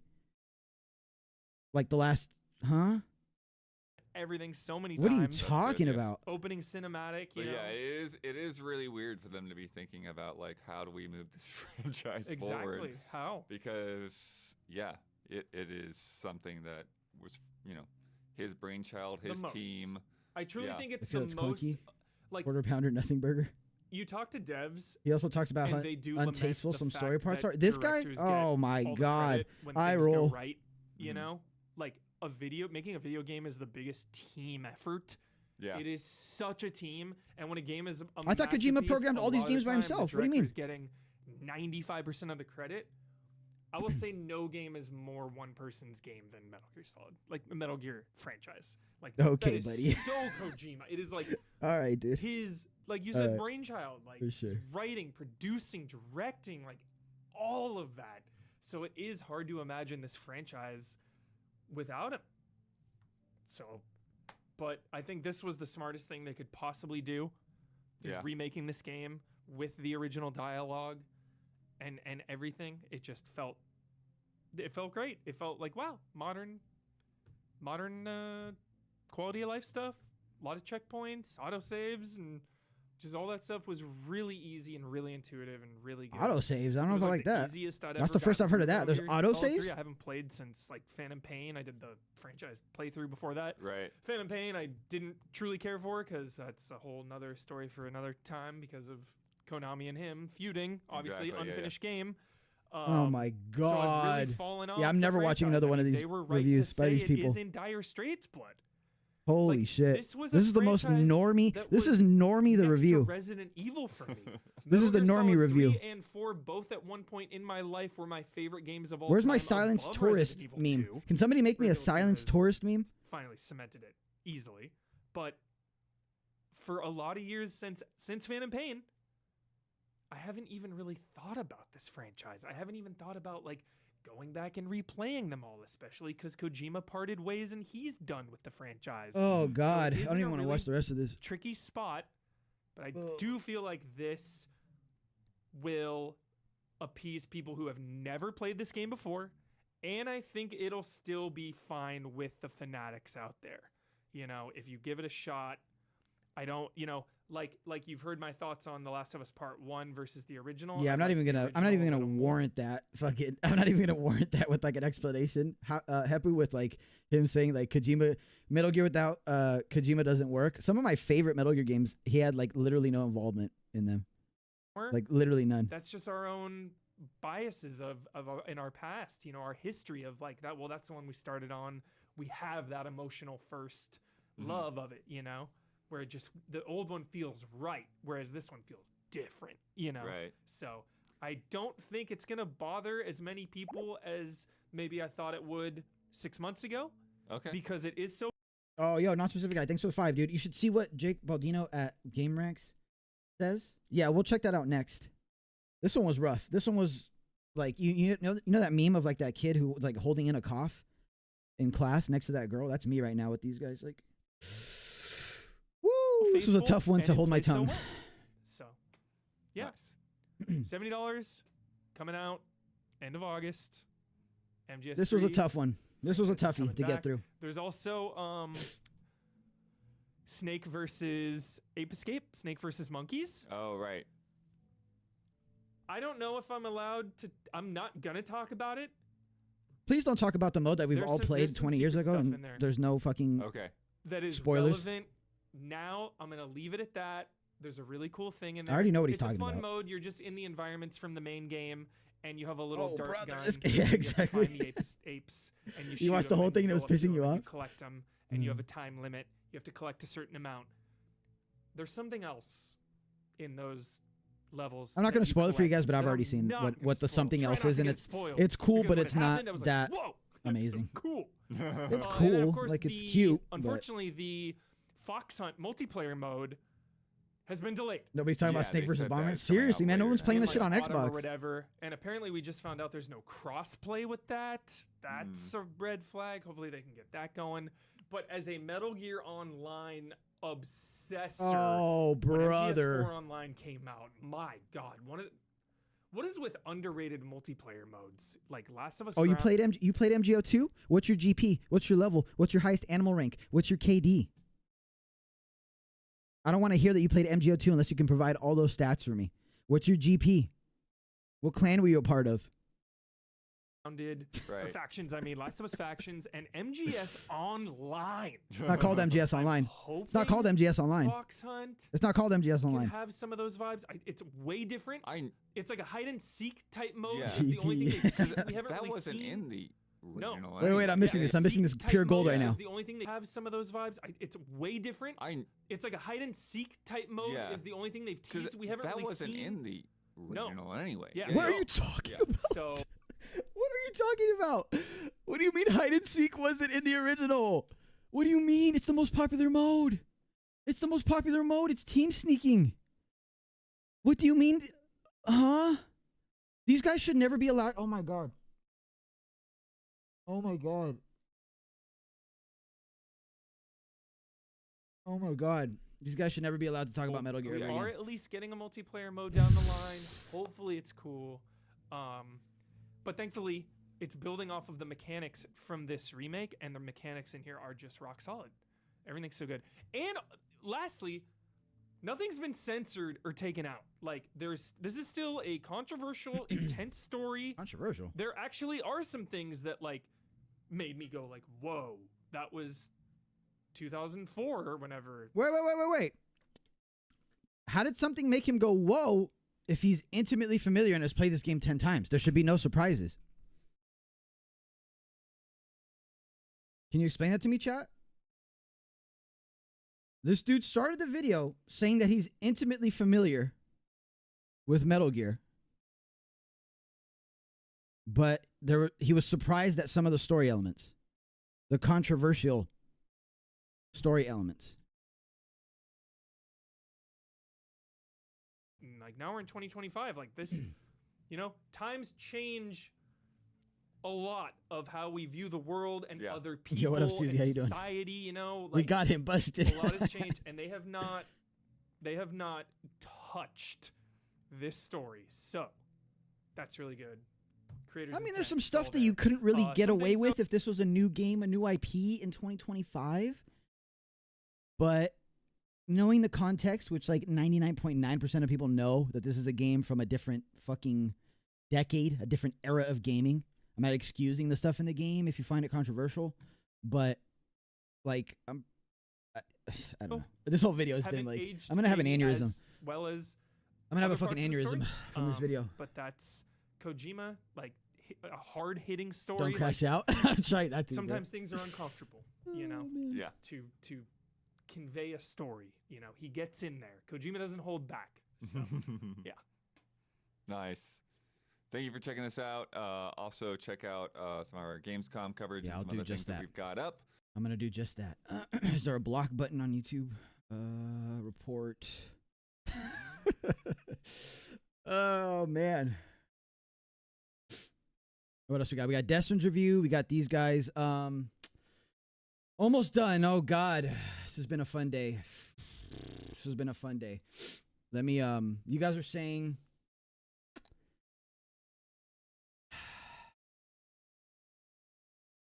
Oh, I don't even care about the whole snowflake argument thing, man. Like, I don't care, like, where you stand on the political, like, spectrum. I'm just saying, like, you can't preface the video by saying that you're intimately familiar with a game, the story of a game, and then in the same breath basically say that something surprised you.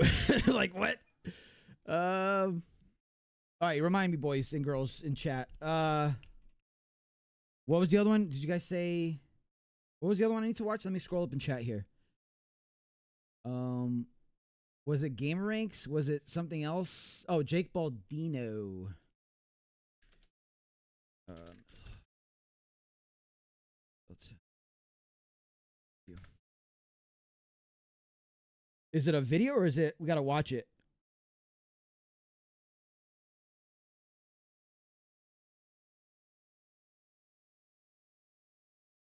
Or read it, sorry. I said the same thing twice, didn't I?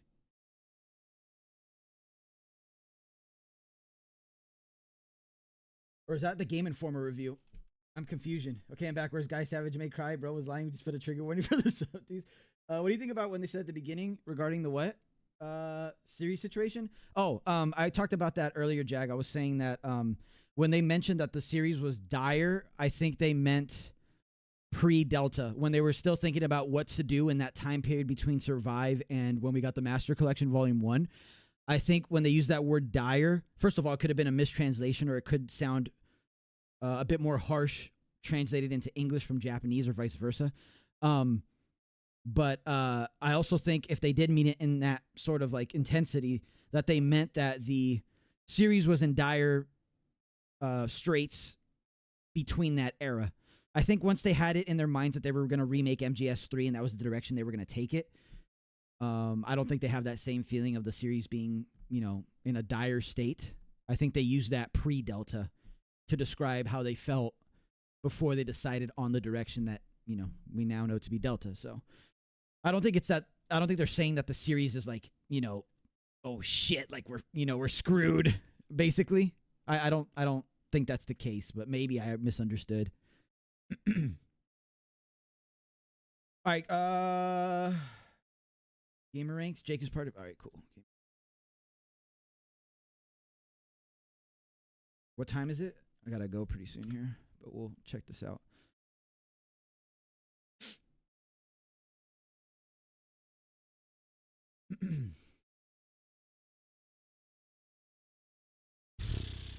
I need a palate cleanser after that last one, man. Video games are the only medium that I think capable of... Oh, wait, we saw this one, right? On the wrong page. Hold on. Maybe I clicked the wrong tab. Oh, yeah, we were on the wrong tab. Oopsies. Why don't I see it? I thought I opened it up, but then I opened up the other... What the fuck is going on with my browser right now? Gaming Bolt. Is it the Before You Buy? Is it that one? Metal Gear Solid Delta Before You Buy 2 hours ago? Yep. Okay, cool. Thank you. I've seen a couple of these videos before. The Before You Buys. I live on YouTube, if you don't know that already. Hey, we're back with another episode of Before You Buy, that show where we give you some straight up gameplay and our first impressions. I'm not going to get triggered, right? Releasing. As usual, it's me. I'm not going to get triggered for this one. We're talking about Metal Gear Solid Delta Snake Eater. This is a remake of the classic Metal Gear Solid 3 from 2004. That shit looks good here. I don't know what console they're playing on or platform, but that shit looks good. Updated a bit for 2025 technology. That's really it. This is a more straightforward one than I was expecting. Now, just so you know, some context and some bias up front. If some of you guys are newer to the channel, you might not know, but I am a diehard Metal Gear Thank you. Give me your biases. Way back when I played the original Metal Gear Solid 1, and I consider that game the reason why I'm here doing this stuff. That's when I became obsessed. Tell me your biases. That's what we need. Game journalists. One is my favorite game, and I've replayed that one the most, but I consider them all my children. So it's complicated as a fan, seeing Konami coming back to remake the most beloved game in the series without series creator Hideo Kojima. That and the fact that these games are pretty sacred ground. Look, I was nervous. There's a lot of room for error. Now, there are things to nitpick here and there, but generally, this is an extremely safe, good remake. They didn't screw it up, in my eyes. I think hardcore fans will have some things that they're really cool Cave with. is dark as a shit. few things that might annoy them a little, but it's a solid enough presentation of the original games for new players to check out, for sure. Long story short, whenever I find myself in these situations with new players, like asking, do I play the original game or the remake of the game? Well, here, you can play the remake. I think it's a good enough representation, again. That's pretty high like praise. I said, it's safe. It is pretty high praise. slavishly faithful to the original. It doesn't play any games. All the hidden content is still there. All the strange no. We love Spear Hunter around here. What do you mean? And awkward stuff. Let feels let like me catch you Metal talking Gear shit on still. Spear It's Hunter not here on Susie in censored here. or watered down.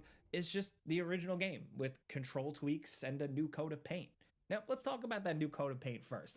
The visuals here. For my money, it all comes down to the character models. These new character designs look great, and I think it absolutely heightens the experience. Snake gets muddy, wet, he shows a little damage over time.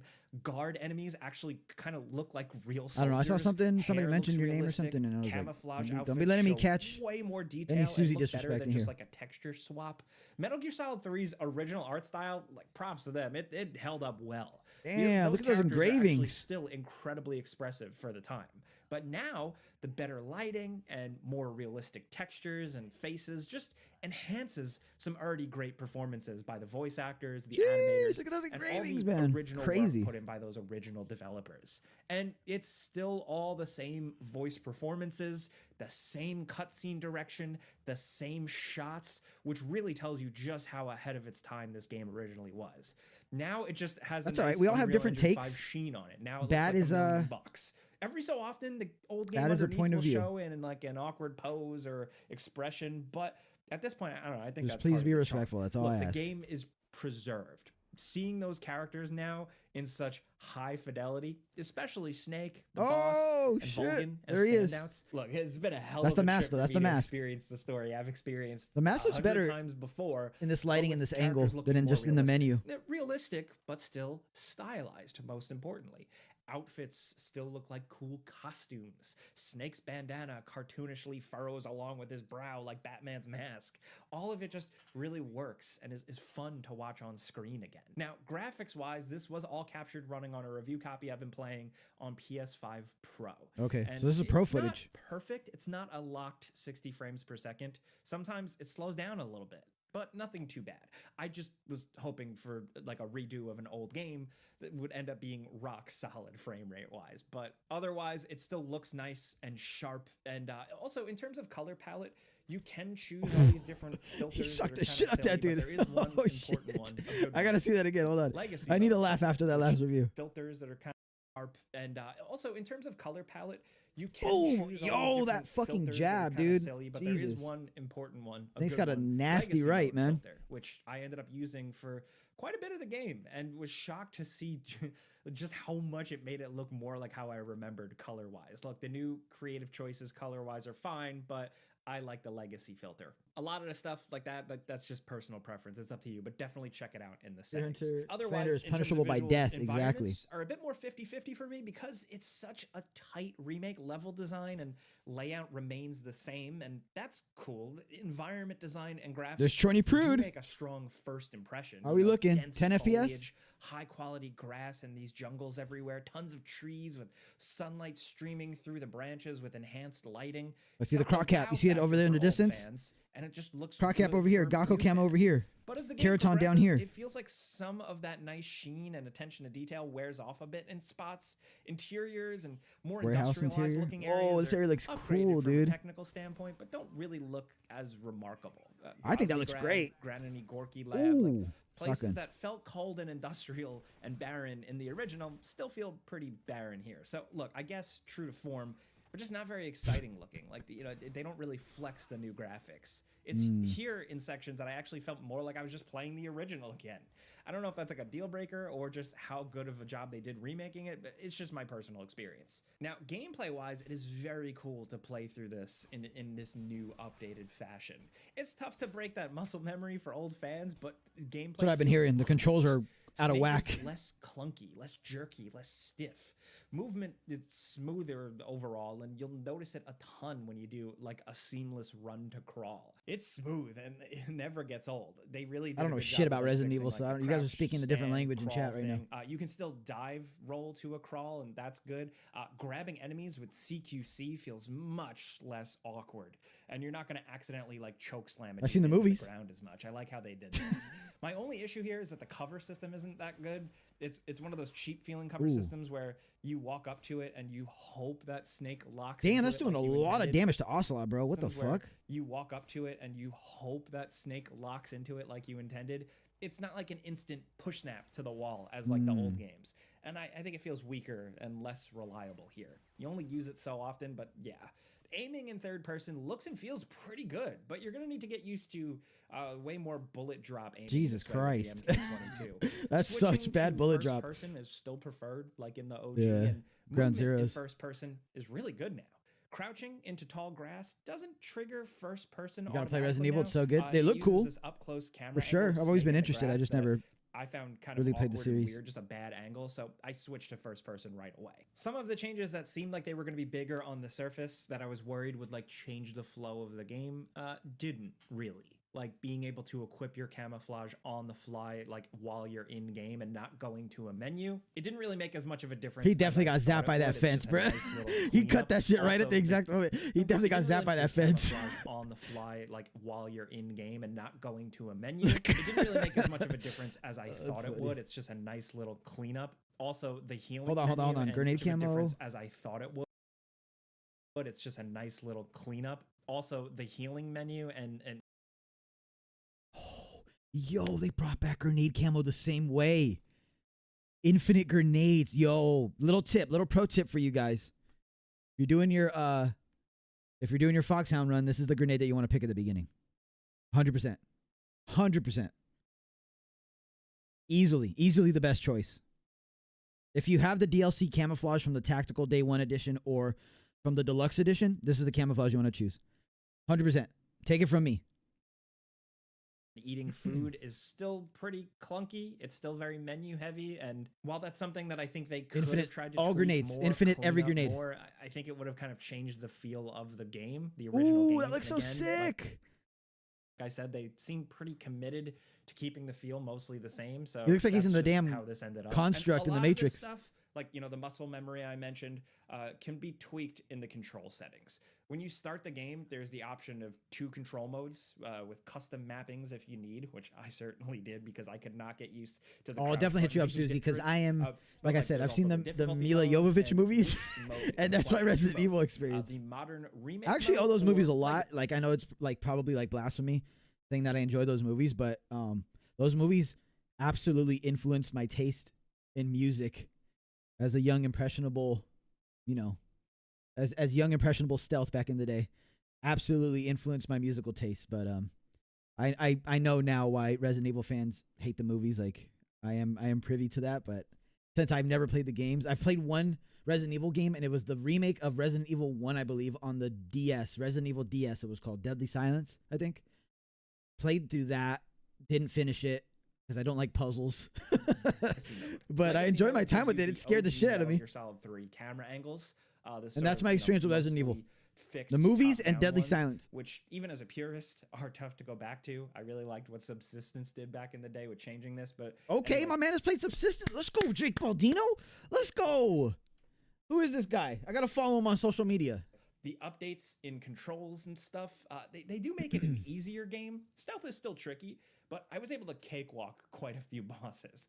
This is a minor complaint because I don't think new players are going to notice that much.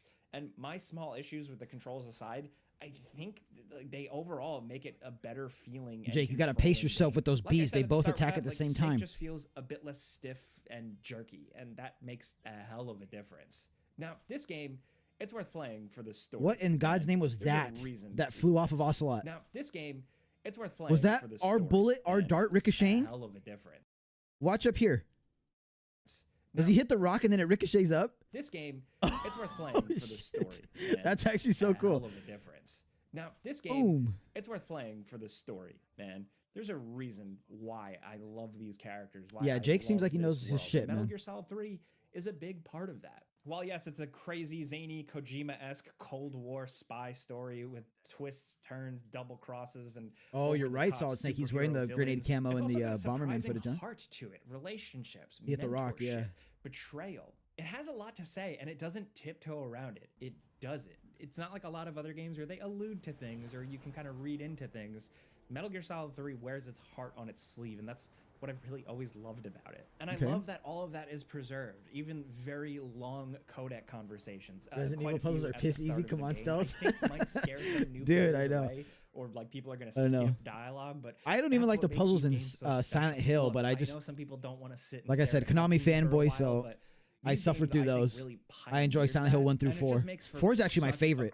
But again, because it's all preserved. Yeah. It's not censored. They didn't cut anything. They didn't really tweak anything as far as I've been able to experience. And these games are just fun to play. And also, they've got some replay value. And thankfully, the new game still acknowledges that. It's not the longest game, but Metal Gear games, you kind of like stumble through the first playthrough, and then your second playthrough, you go in like mastering everything. Plus, it comes with all the extras you'd expect, as well as Snake versus Monkey mode, like Snake Escape, which is great, as well as another surprise, which I really enjoyed. Already got this spoiled for me. Been spoiling it on the internet. I don't want to do that. I think the Metal Gear Solid account spoiled it. I'm not going to do that. But just when you beat the game, there's a cool surprise. Along with that, in terms of things that they did tweak, there is one very subtle thing they did about 3/4 of the way through the game. Just like a little slight character design. What'd they do, Jakey? Tell me. Really, really appreciated. It's so small, and most of you aren't going to care. I'm not going to spoil it because I want Metal Gear fans to discover it for themselves. But it was just one small thing I saw, and I was like, nice, guys. That's a nice addition. That's the right way to do it. And in terms of additions, photo mode is great here. It's not like the most full-fledged photo mode like in like a Sony Where's game the most or combat something like text? that. Makes sense. Yeah, you know me too well. Really wild to go back and play through one of your favorite games, but now with access to instantly pause it and take Silent Hill 3, you're saying that game is clearly unfinished? I always try to give love to photo modes. I think they're great. I'm not the best at making cool shots, but I appreciate it. And I'm don't put yourself down, Jakey. Come on now. What the Metal Gear community cooks up with this. Please, guys, make me proud. So look, Metal Gear Solid 3 or Metal Gear Solid Delta, whatever they're calling it, I really enjoyed playing through this. I have my nitpicks as a hardcore fan, but that's all right. I think overall, that's like all right. We all do. They didn't butcher it. They didn't disgrace it. I think they honored it. Again, they preserved what the original people did. They didn't cut anything. They didn't change anything too hard that turned me off. And now with it looking better and playing a little better, I'm excited for a new generation of people to experience this game. I'm going to miss Kojima having his hands on this, but as long as they don't make a Metal Gear Solid 6 or anything like that without him, I think I can live. But hey, that's a before you buy. You know how this goes by now. I give you some pros, some cons, and some personal opinion. And now I want to hear yours down in the comments. I would love to know your experience with Metal Gear Solid. Are you as crazy as me? Have you never played them? Is this your first? It's been a while since I played. I'm really excited for about you. So let's talk. 12 hours or so. Metal Gear, hit us up down in the comments. The game drops in a couple of days if you're watching this at launch. So thank you for watching. If you get what we're trying to do here, we've been doing it for over a decade. Clicking the like button helps us out. That was a safe review, but it was a good review. You could tell he actually likes Metal Gear. We put out new videos every single day. But as always, I'm Jake Baldino. Thanks for watching, and we'll see you guys next time. Nothing about, I mean, outside of the obvious Digital Foundry fucking technical breakdown, I mean, unless I've been yapping over it, have you guys heard any of these people talking about like performance issues that were noticeable? I'm not talking about like they had their FPS counter up and they recorded it and, you know, you can see it at the top of the screen and they're tracking. I'm saying like, I haven't heard any of these people explicitly say that they encountered FPS drops that were so significant, like as significant as my Metal Gear 3D frame drops. I haven't seen that.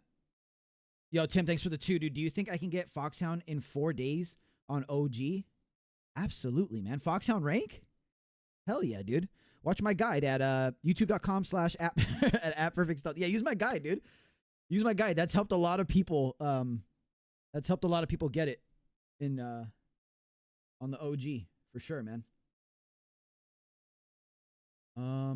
You've yet to see the Fury fight? Oh, they showed some Fury footage in the last review we watched. Appreciate the support though, Tim. Good luck if you do decide to do it. Are you saying on the OG controls or are you saying in the OG game? you saying legacy controls in Delta, or are you saying the original Snake Eater game? None of them mentioned bad performance. Yo, Fro, what's with the thing people got spoiled for them? I played OG game, someone spoiled. Oh, it's not in the OG game. That's the thing, Roger. It's something to do with Snake versus Monkey, and all I will say, I'm sure somebody already said it in chat, but all I'm going to say is that it's a beloved PlayStation thing that they added to Snake versus Monkey character. Have we seen any review from normal PS5 though? I think it will run well. I think it runs better on normal PS5 is what they're saying, XNan. From what Digital Foundry found in their review or their technical breakdown, the base PS5 actually runs the game better on performance mode overall in most instances compared to the PS5 Pro, if you can believe it.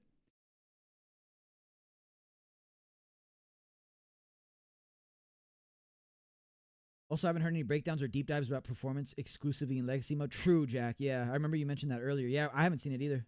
We've seen little snippets. People use it in their reviews just to, like, mentioned in passing that you can play in Legacy mode. But, yeah, that's about it. They haven't mentioned, like, if it feels smoother because it's, like, you know, not as close to all of the, you know, all the details on the ground and stuff. So, don't spoil. Yeah, I'm not going to spoil it. And I mean, I cannot believe that we're in a timeline where Snake vs. Monkey is back. I know, right, Mario? It's crazy. If they did mention frame drops, they said it didn't ruin the experience. Right, which is where I'm at with it. Gary, thanks for the 2, dude. Your Amazon copy says the 29th, but I bet it takes longer. I hope not. Although I mentioned a few streams ago that people were having that problem with, here, I'll just play this in the back, muted so we can see some footage here. People did mention that when Death Stranding came out, that was arriving late through Amazon. People were getting it like up to a week late. So I hope that's not the case for you guys that ordered through Amazon. So keep me updated, man. Thanks again for the 2, dude. Appreciate the support. I'm gonna be playing on a PS2 emulator. Oh, you're talking about the OG. Oh yeah, you can do it for sure, man. My Foxhound guide should work for the PS2 version of the game. There's just small differences. Like, for example, the main one that I always mention is because of the fact that the PS2 versions, both OG MGS3 as well as Subsistence, run at 30 FPS. Fights like the Pain when he does his bullet bees, you can't just like ignore the damage from it. That was a glitch or a bug that was introduced because the HD collection on run at 60 FPS. So you could literally just sit there in FPV and ignore the bullet bees completely. You can't do that in any of the PS2 versions as far as I know. So just small little things like that. Same with like guard placements. There's a few guards that are missing. If you're playing the NTSC version, it didn't have European Extreme. So some of the stuff is a little different going from that version of the game to, let's say, the Subsistence version that has Euro Extreme. But like 98% of my guide you can use to get Foxhound rank.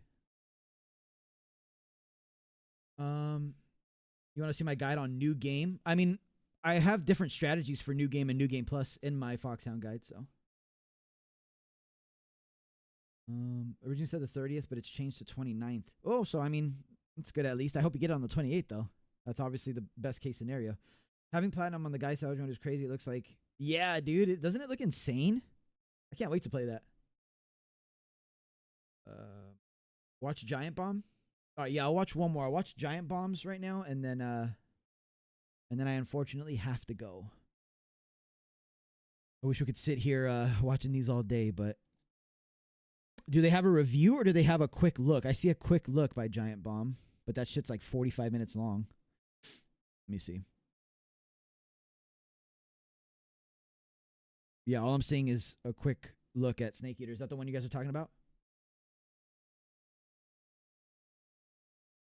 I guess Europeans are more extreme. I found a guy on YouTube earlier who has an entire 8-part no commentary playthrough of the entire game that dropped the second the embargo. Yeah, I knew that was going to happen. Take it easy. Thanks for stopping by. Skip to the end? Okay. So it is that first look then, right? Or quick look, whatever they call it. What's the timestamp? When should I start watching from, would you say? 40 minutes, 30 minutes, 25 minutes? What we thinking? What we thinking, chat?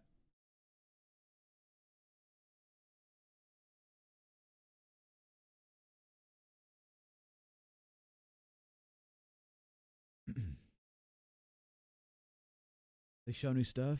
All right. I'll just start it. Let's do it like halfway in. 20 minutes in or so. 35 minutes.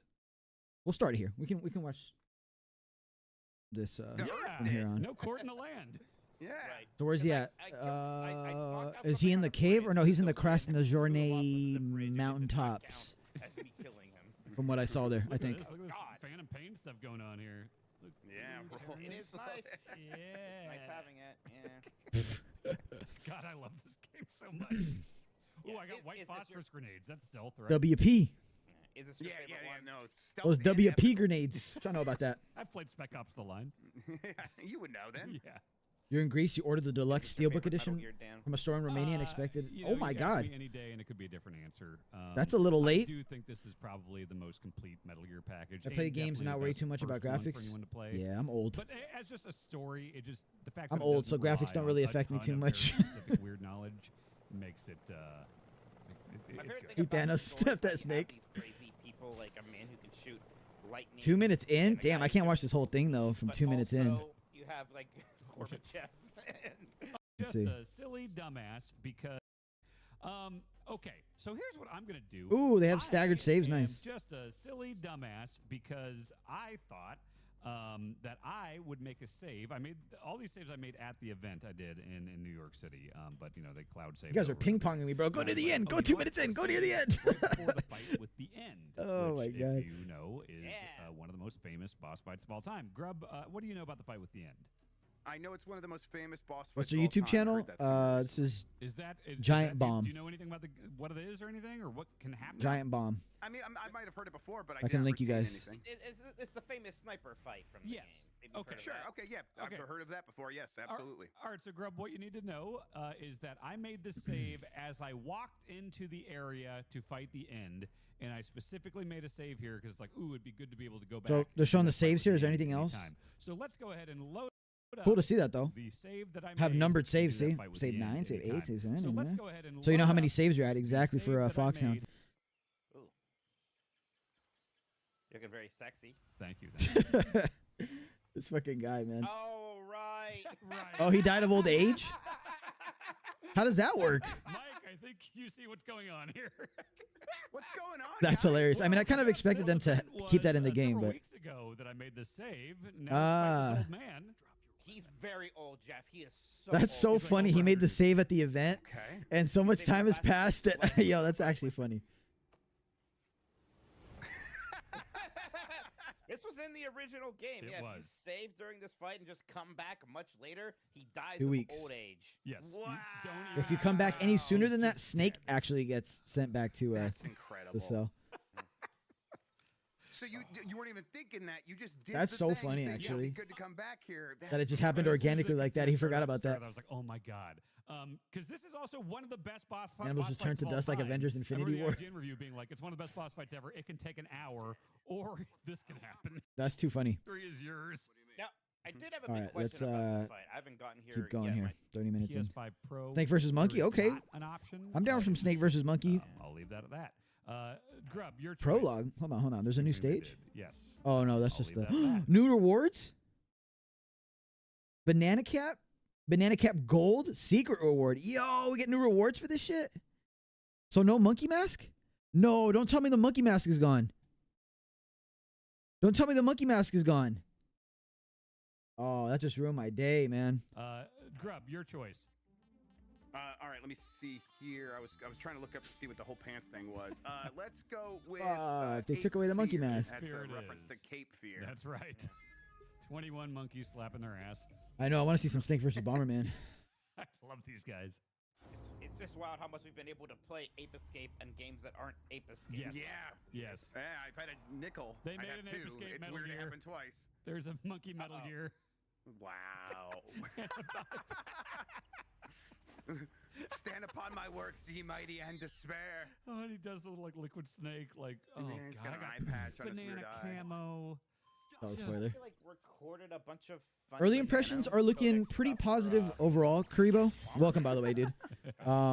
There's some performance issues that were detailed via Digital Foundry.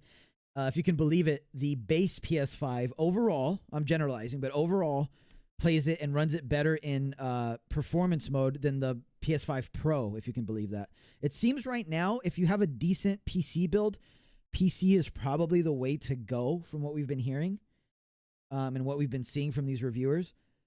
But there's nothing so far on the technical side that's like major, like the only major thing I've seen is that the PC version has been crashing pretty often for the PC players.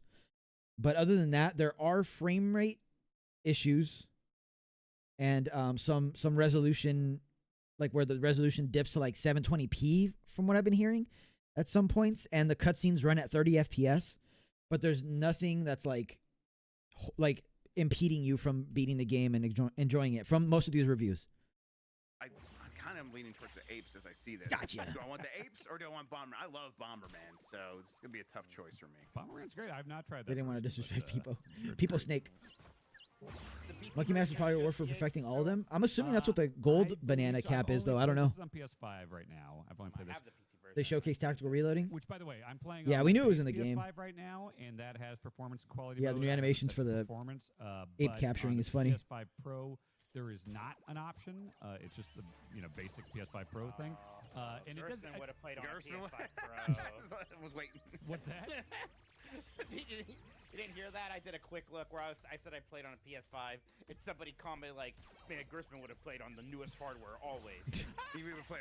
So, Yeah, Metal Gear Solid, Ape Escape 3. That's how Ape Escape 3. Yeah. Well, I'll tell you what. If I didn't have one now that it's $50 more, $750. Oh, here's Mike getting political. PS5 Pro. Yeah, right, Mark? You're playing Metal Gear Solid 3. Look, famously not political series. We've covered this. Famously not political right. series. Gorbachev is in it. Lyndon B. Yeah, but Gorbachev didn't talk to LBJ about the boss. I like that. He's like, You guys are having too much fun, man. PS5 Pro buyers are probably suffering after hearing that it runs better on the base console. Yeah. Like, there's a lot of repeating things where like the boss. What else we got? Let's skip around a little bit. Just how, impenetrable and insane. Oh, that man hit that shit hard. Let's go. Fucking Snake, man. That's so funny. And I think that's Solid Snake, by the way. That's Solid Snake, by the way. Just so you guys know. If you're not initiated, if you should be working for Easy Allies or whatever the hell the name was. Into what I've seen. That's Solid Snake we're watching. Some of these other things, like this was in Snake vs. Monkey, at least. Like a demo theater, so you can go through and play certain cutscenes and stuff like that. I can't remember if you could swap out models, like like the Soul Calibur. Rip to that one motherfucker. Let me see if we can do this. That got the PS5 Pro to play this game at high quality 60 FPS. I can't remember if you could just put that is Solid Snake though. That absolutely is Solid Snake. Unless they changed it for this one, you play a Solid Snake in Snake vs. Monkey. Get out of here. It's Venom. Okay. Cutscene. Look at the rabbits. Oh my God! Look at the fucking fur. Go into the character viewer. What? There's a character viewer. Looks like I would want Snake to look in a modern. Yeah, he looks sick, man. And I think we got stuff for Minotti in. Oh, I need to see this. All right, this is when we turn into Digital Foundry, and we're gonna look at the resolution. We're gonna look at the pixel by pixel, fucking. For everyone. Oh man. Volgan is one of my favorites. I love Volgan, and I think this is he's cool. a model here with the this is scars. cool, man. That Kuwabara thing, can you give me a lore explanation for that? Kuwabara, I want to say was something. It was like a Japanese term for like a folklore thing where you would say to not get struck by lightning. What's the Colonel gonna sound like? Yeah, I don't know. Yeah, They'll probably take the original dialogue. Like, this is every weeb you've ever seen. This guy looks so much like if an anime had a Russian Motherfucker's gonna be general Goon in it. Eva. Like, it's just insane. Yeah. Like, This is cool, man. Look at the description. No, this It's, character his looks veins familiar. coursing with excitement as he prepares to fight to the death. I wonder if they're gonna Volgan's put him in body another game erupts after into this. Flames. This literal man on fire stands before Snake. Yeah, the his demo full theater. might on display, as if he had transcended both time and circumstance. Yes. It's incredible. Look at this fucking dude. I didn't recognize this as anime before. And I don't know if I still do consciously. Got some news for you. Yeah. Yeah, I mean, this was just some Tom Clancy stuff to you. Hey, this is just the military, brother. Records and titles. Oh shit. Yo, look at this. I'm going to have one I'm going to do the two extremes. If you're watching my stream on Monday, which again, I'm going live at 9 p.m. my time. That's when early access goes up. You guys will see the premiere on YouTube though. I'm going to hit very easy first and then go to the opposite extreme and hit European extreme after that. So you guys are going to see the best of both worlds. This run is going to be for all the collectibles. This run's going to be to stay up all night because I probably can't beat this game. So on a European extreme. Really cool that there's stats here. Awesome. I like this. Let's see. My one time through, I cleared it on normal. I only killed 266 people. Holy shit. Oh, you got to pump those numbers up, bud. God damn. Yes. Been killing everybody. I got caught 59 times. Have we heard anything about mouse keyboard controls? I heard somebody talk about them and that they worked very smoothly and that it was super accurate, as I predicted years ago, that playing this game mouse keyboard is going to be insane if you are good at mouse keyboard controls. European Extreme, which by the way, I have it on PC as well. I have it pre-ordered on PC as well. So. Incredible. Yeah. Oh, whoa! We're seeing rewards. We're seeing rewards. Panther rank. So. Have you ever? Hard or higher? That was Foxhound. I'm assuming the first rank. 59 times. So. Yeah, this is a title given to one to perform. Yeah, Foxhound. So you get the easy gun, you get Infinity face paint, and you get all the major rewards from getting Foxhound rank. Ever beaten this game on European Extreme? Which, by the way, one of my favorite hard mode names ever. European Extreme is incredible. Yeah. And you can see here, like, all cool, man. I really like this. Rewards you'll get. So, like, oh, if you want to get stealth camouflage, yeah, don't ever get an alert phase, which seems insane to me. I wonder if Infinity face paint is still unlocked by keeping the Tsuchinoko the entire game. It's a lot of reloading. Like all this art and everything. A lot of reloading. HD collection manual. Why is the HD collection manual in Delta? Seems insane to me.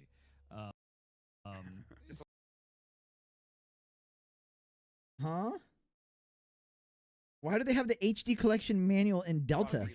HD collection manual. That's so weird. In every language. Whatever. There's some cool artwork in there. And everything, and like little digital comics, all this stuff here. It's that looks great. Yeah. Yeah. Credits. I feel like there was something else. Oh yeah. So the Secret Theater. Yeah. Shout out Secret Theater. Really goofy. Like there's LBJ. He's there. There are really funny. You think it's gonna be super easy? I hope so, man. Made, like, I believe Metal Gear. I mean, I still want it to be a little challenge, though. You know, I still want to have to like struggle a little bit. The one I unlocked. How do you unlock these? So just it by said, finding them? all these like film reel things you have to What find. the hell? Which I didn't find any, so I don't know if that's a new game plus thing or what. But here's one that I got for beating the game. Do we watch this? I don't know if I want to spoil this. From a scene when you rescue Sokolov near the beginning of the game. Everything up to now is pretty much how it actually goes down. Okay. Do you guys want to watch this or no? I'll pause it till you guys answer. I don't want to spoil anything for you guys or myself. I mean, you guys are probably going to see it on social media today because people are just spamming shit. Konami included. They're just spamming spoilers. So this is a brand new Secret Theater scene. So if you guys don't want to see it, I respect it because I kind of don't want to see it either. You know what? Is there a restart from checkpoint or fast load option that would make Foxhound easier? I don't know, but I'm just going to go off of the old school tactic of playing on Euro Extreme, and if you get caught, you just reset. You go to the main menu and reset, you know what I mean? Maybe there is a quick load option. That would be fire, actually. But I don't know. I don't have the game. Yeah, I think I'm going to skip this, to be honest with you guys. I don't know if I want to watch these just yet. Plus, I got to get going now anyway. So yeah, that's all the reviews that I'm going to watch on stream. There's plenty more out there. There's a ton of written ones. There's a ton of video ones that we didn't watch. I'm probably going to spend the rest of the day when I get back from doing everything I have to do, watching more of them. Maybe watching some gameplay of people that already have the game. So it keeps buffering. No, I paused it. I didn't keep playing the video. I'm playing it again now. You guys should be good now, right? I don't think it was your screen buffering or paused it.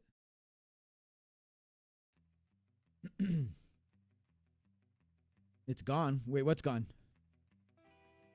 My stream or the footage? He didn't find any because he killed everyone? Yeah, and if you shoot at people or tranquilize them, the reels break too. So you have to interrogate people or make them shake the reel off of themselves, I think. Yeah, you can't shoot at the enemies that have the film on them or else they break immediately.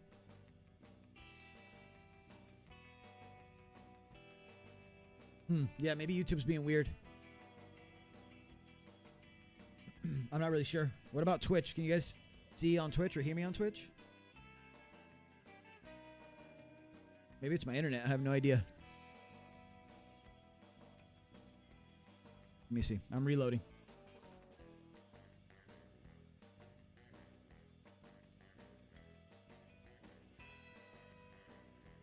Oh, yeah, my internet's being weird right now. Maybe it's my end.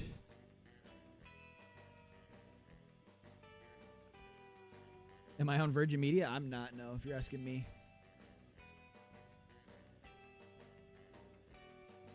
Huh. Yeah, it's being weird right now. What about the Volgan fight? You guys want to see the Volgan fight? I don't know if I want to spoil boss fights for myself. I want to figure them out when I get there. But yeah, that's gonna be it for me. I gotta get going, unfortunately, today. I hope you guys had fun watching these reviews. I know I was a little harsh on some of them, but it is what it is. I'm a passionate fan of Metal Gear.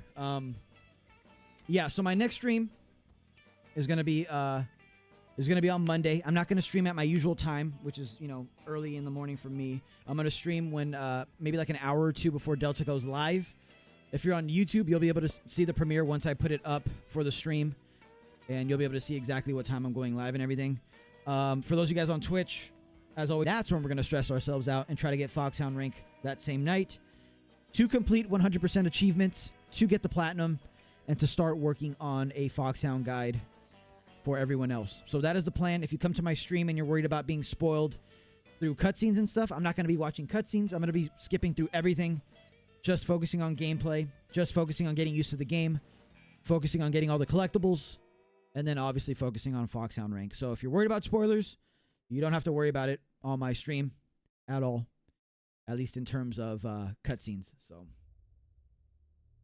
I guess they're accepting Metal Gear Solid 3 HD as the go-to and not other versions. Yeah. Could be. All right, then, you guys.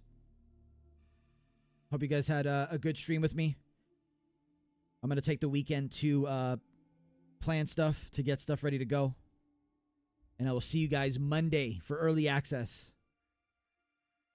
Peace.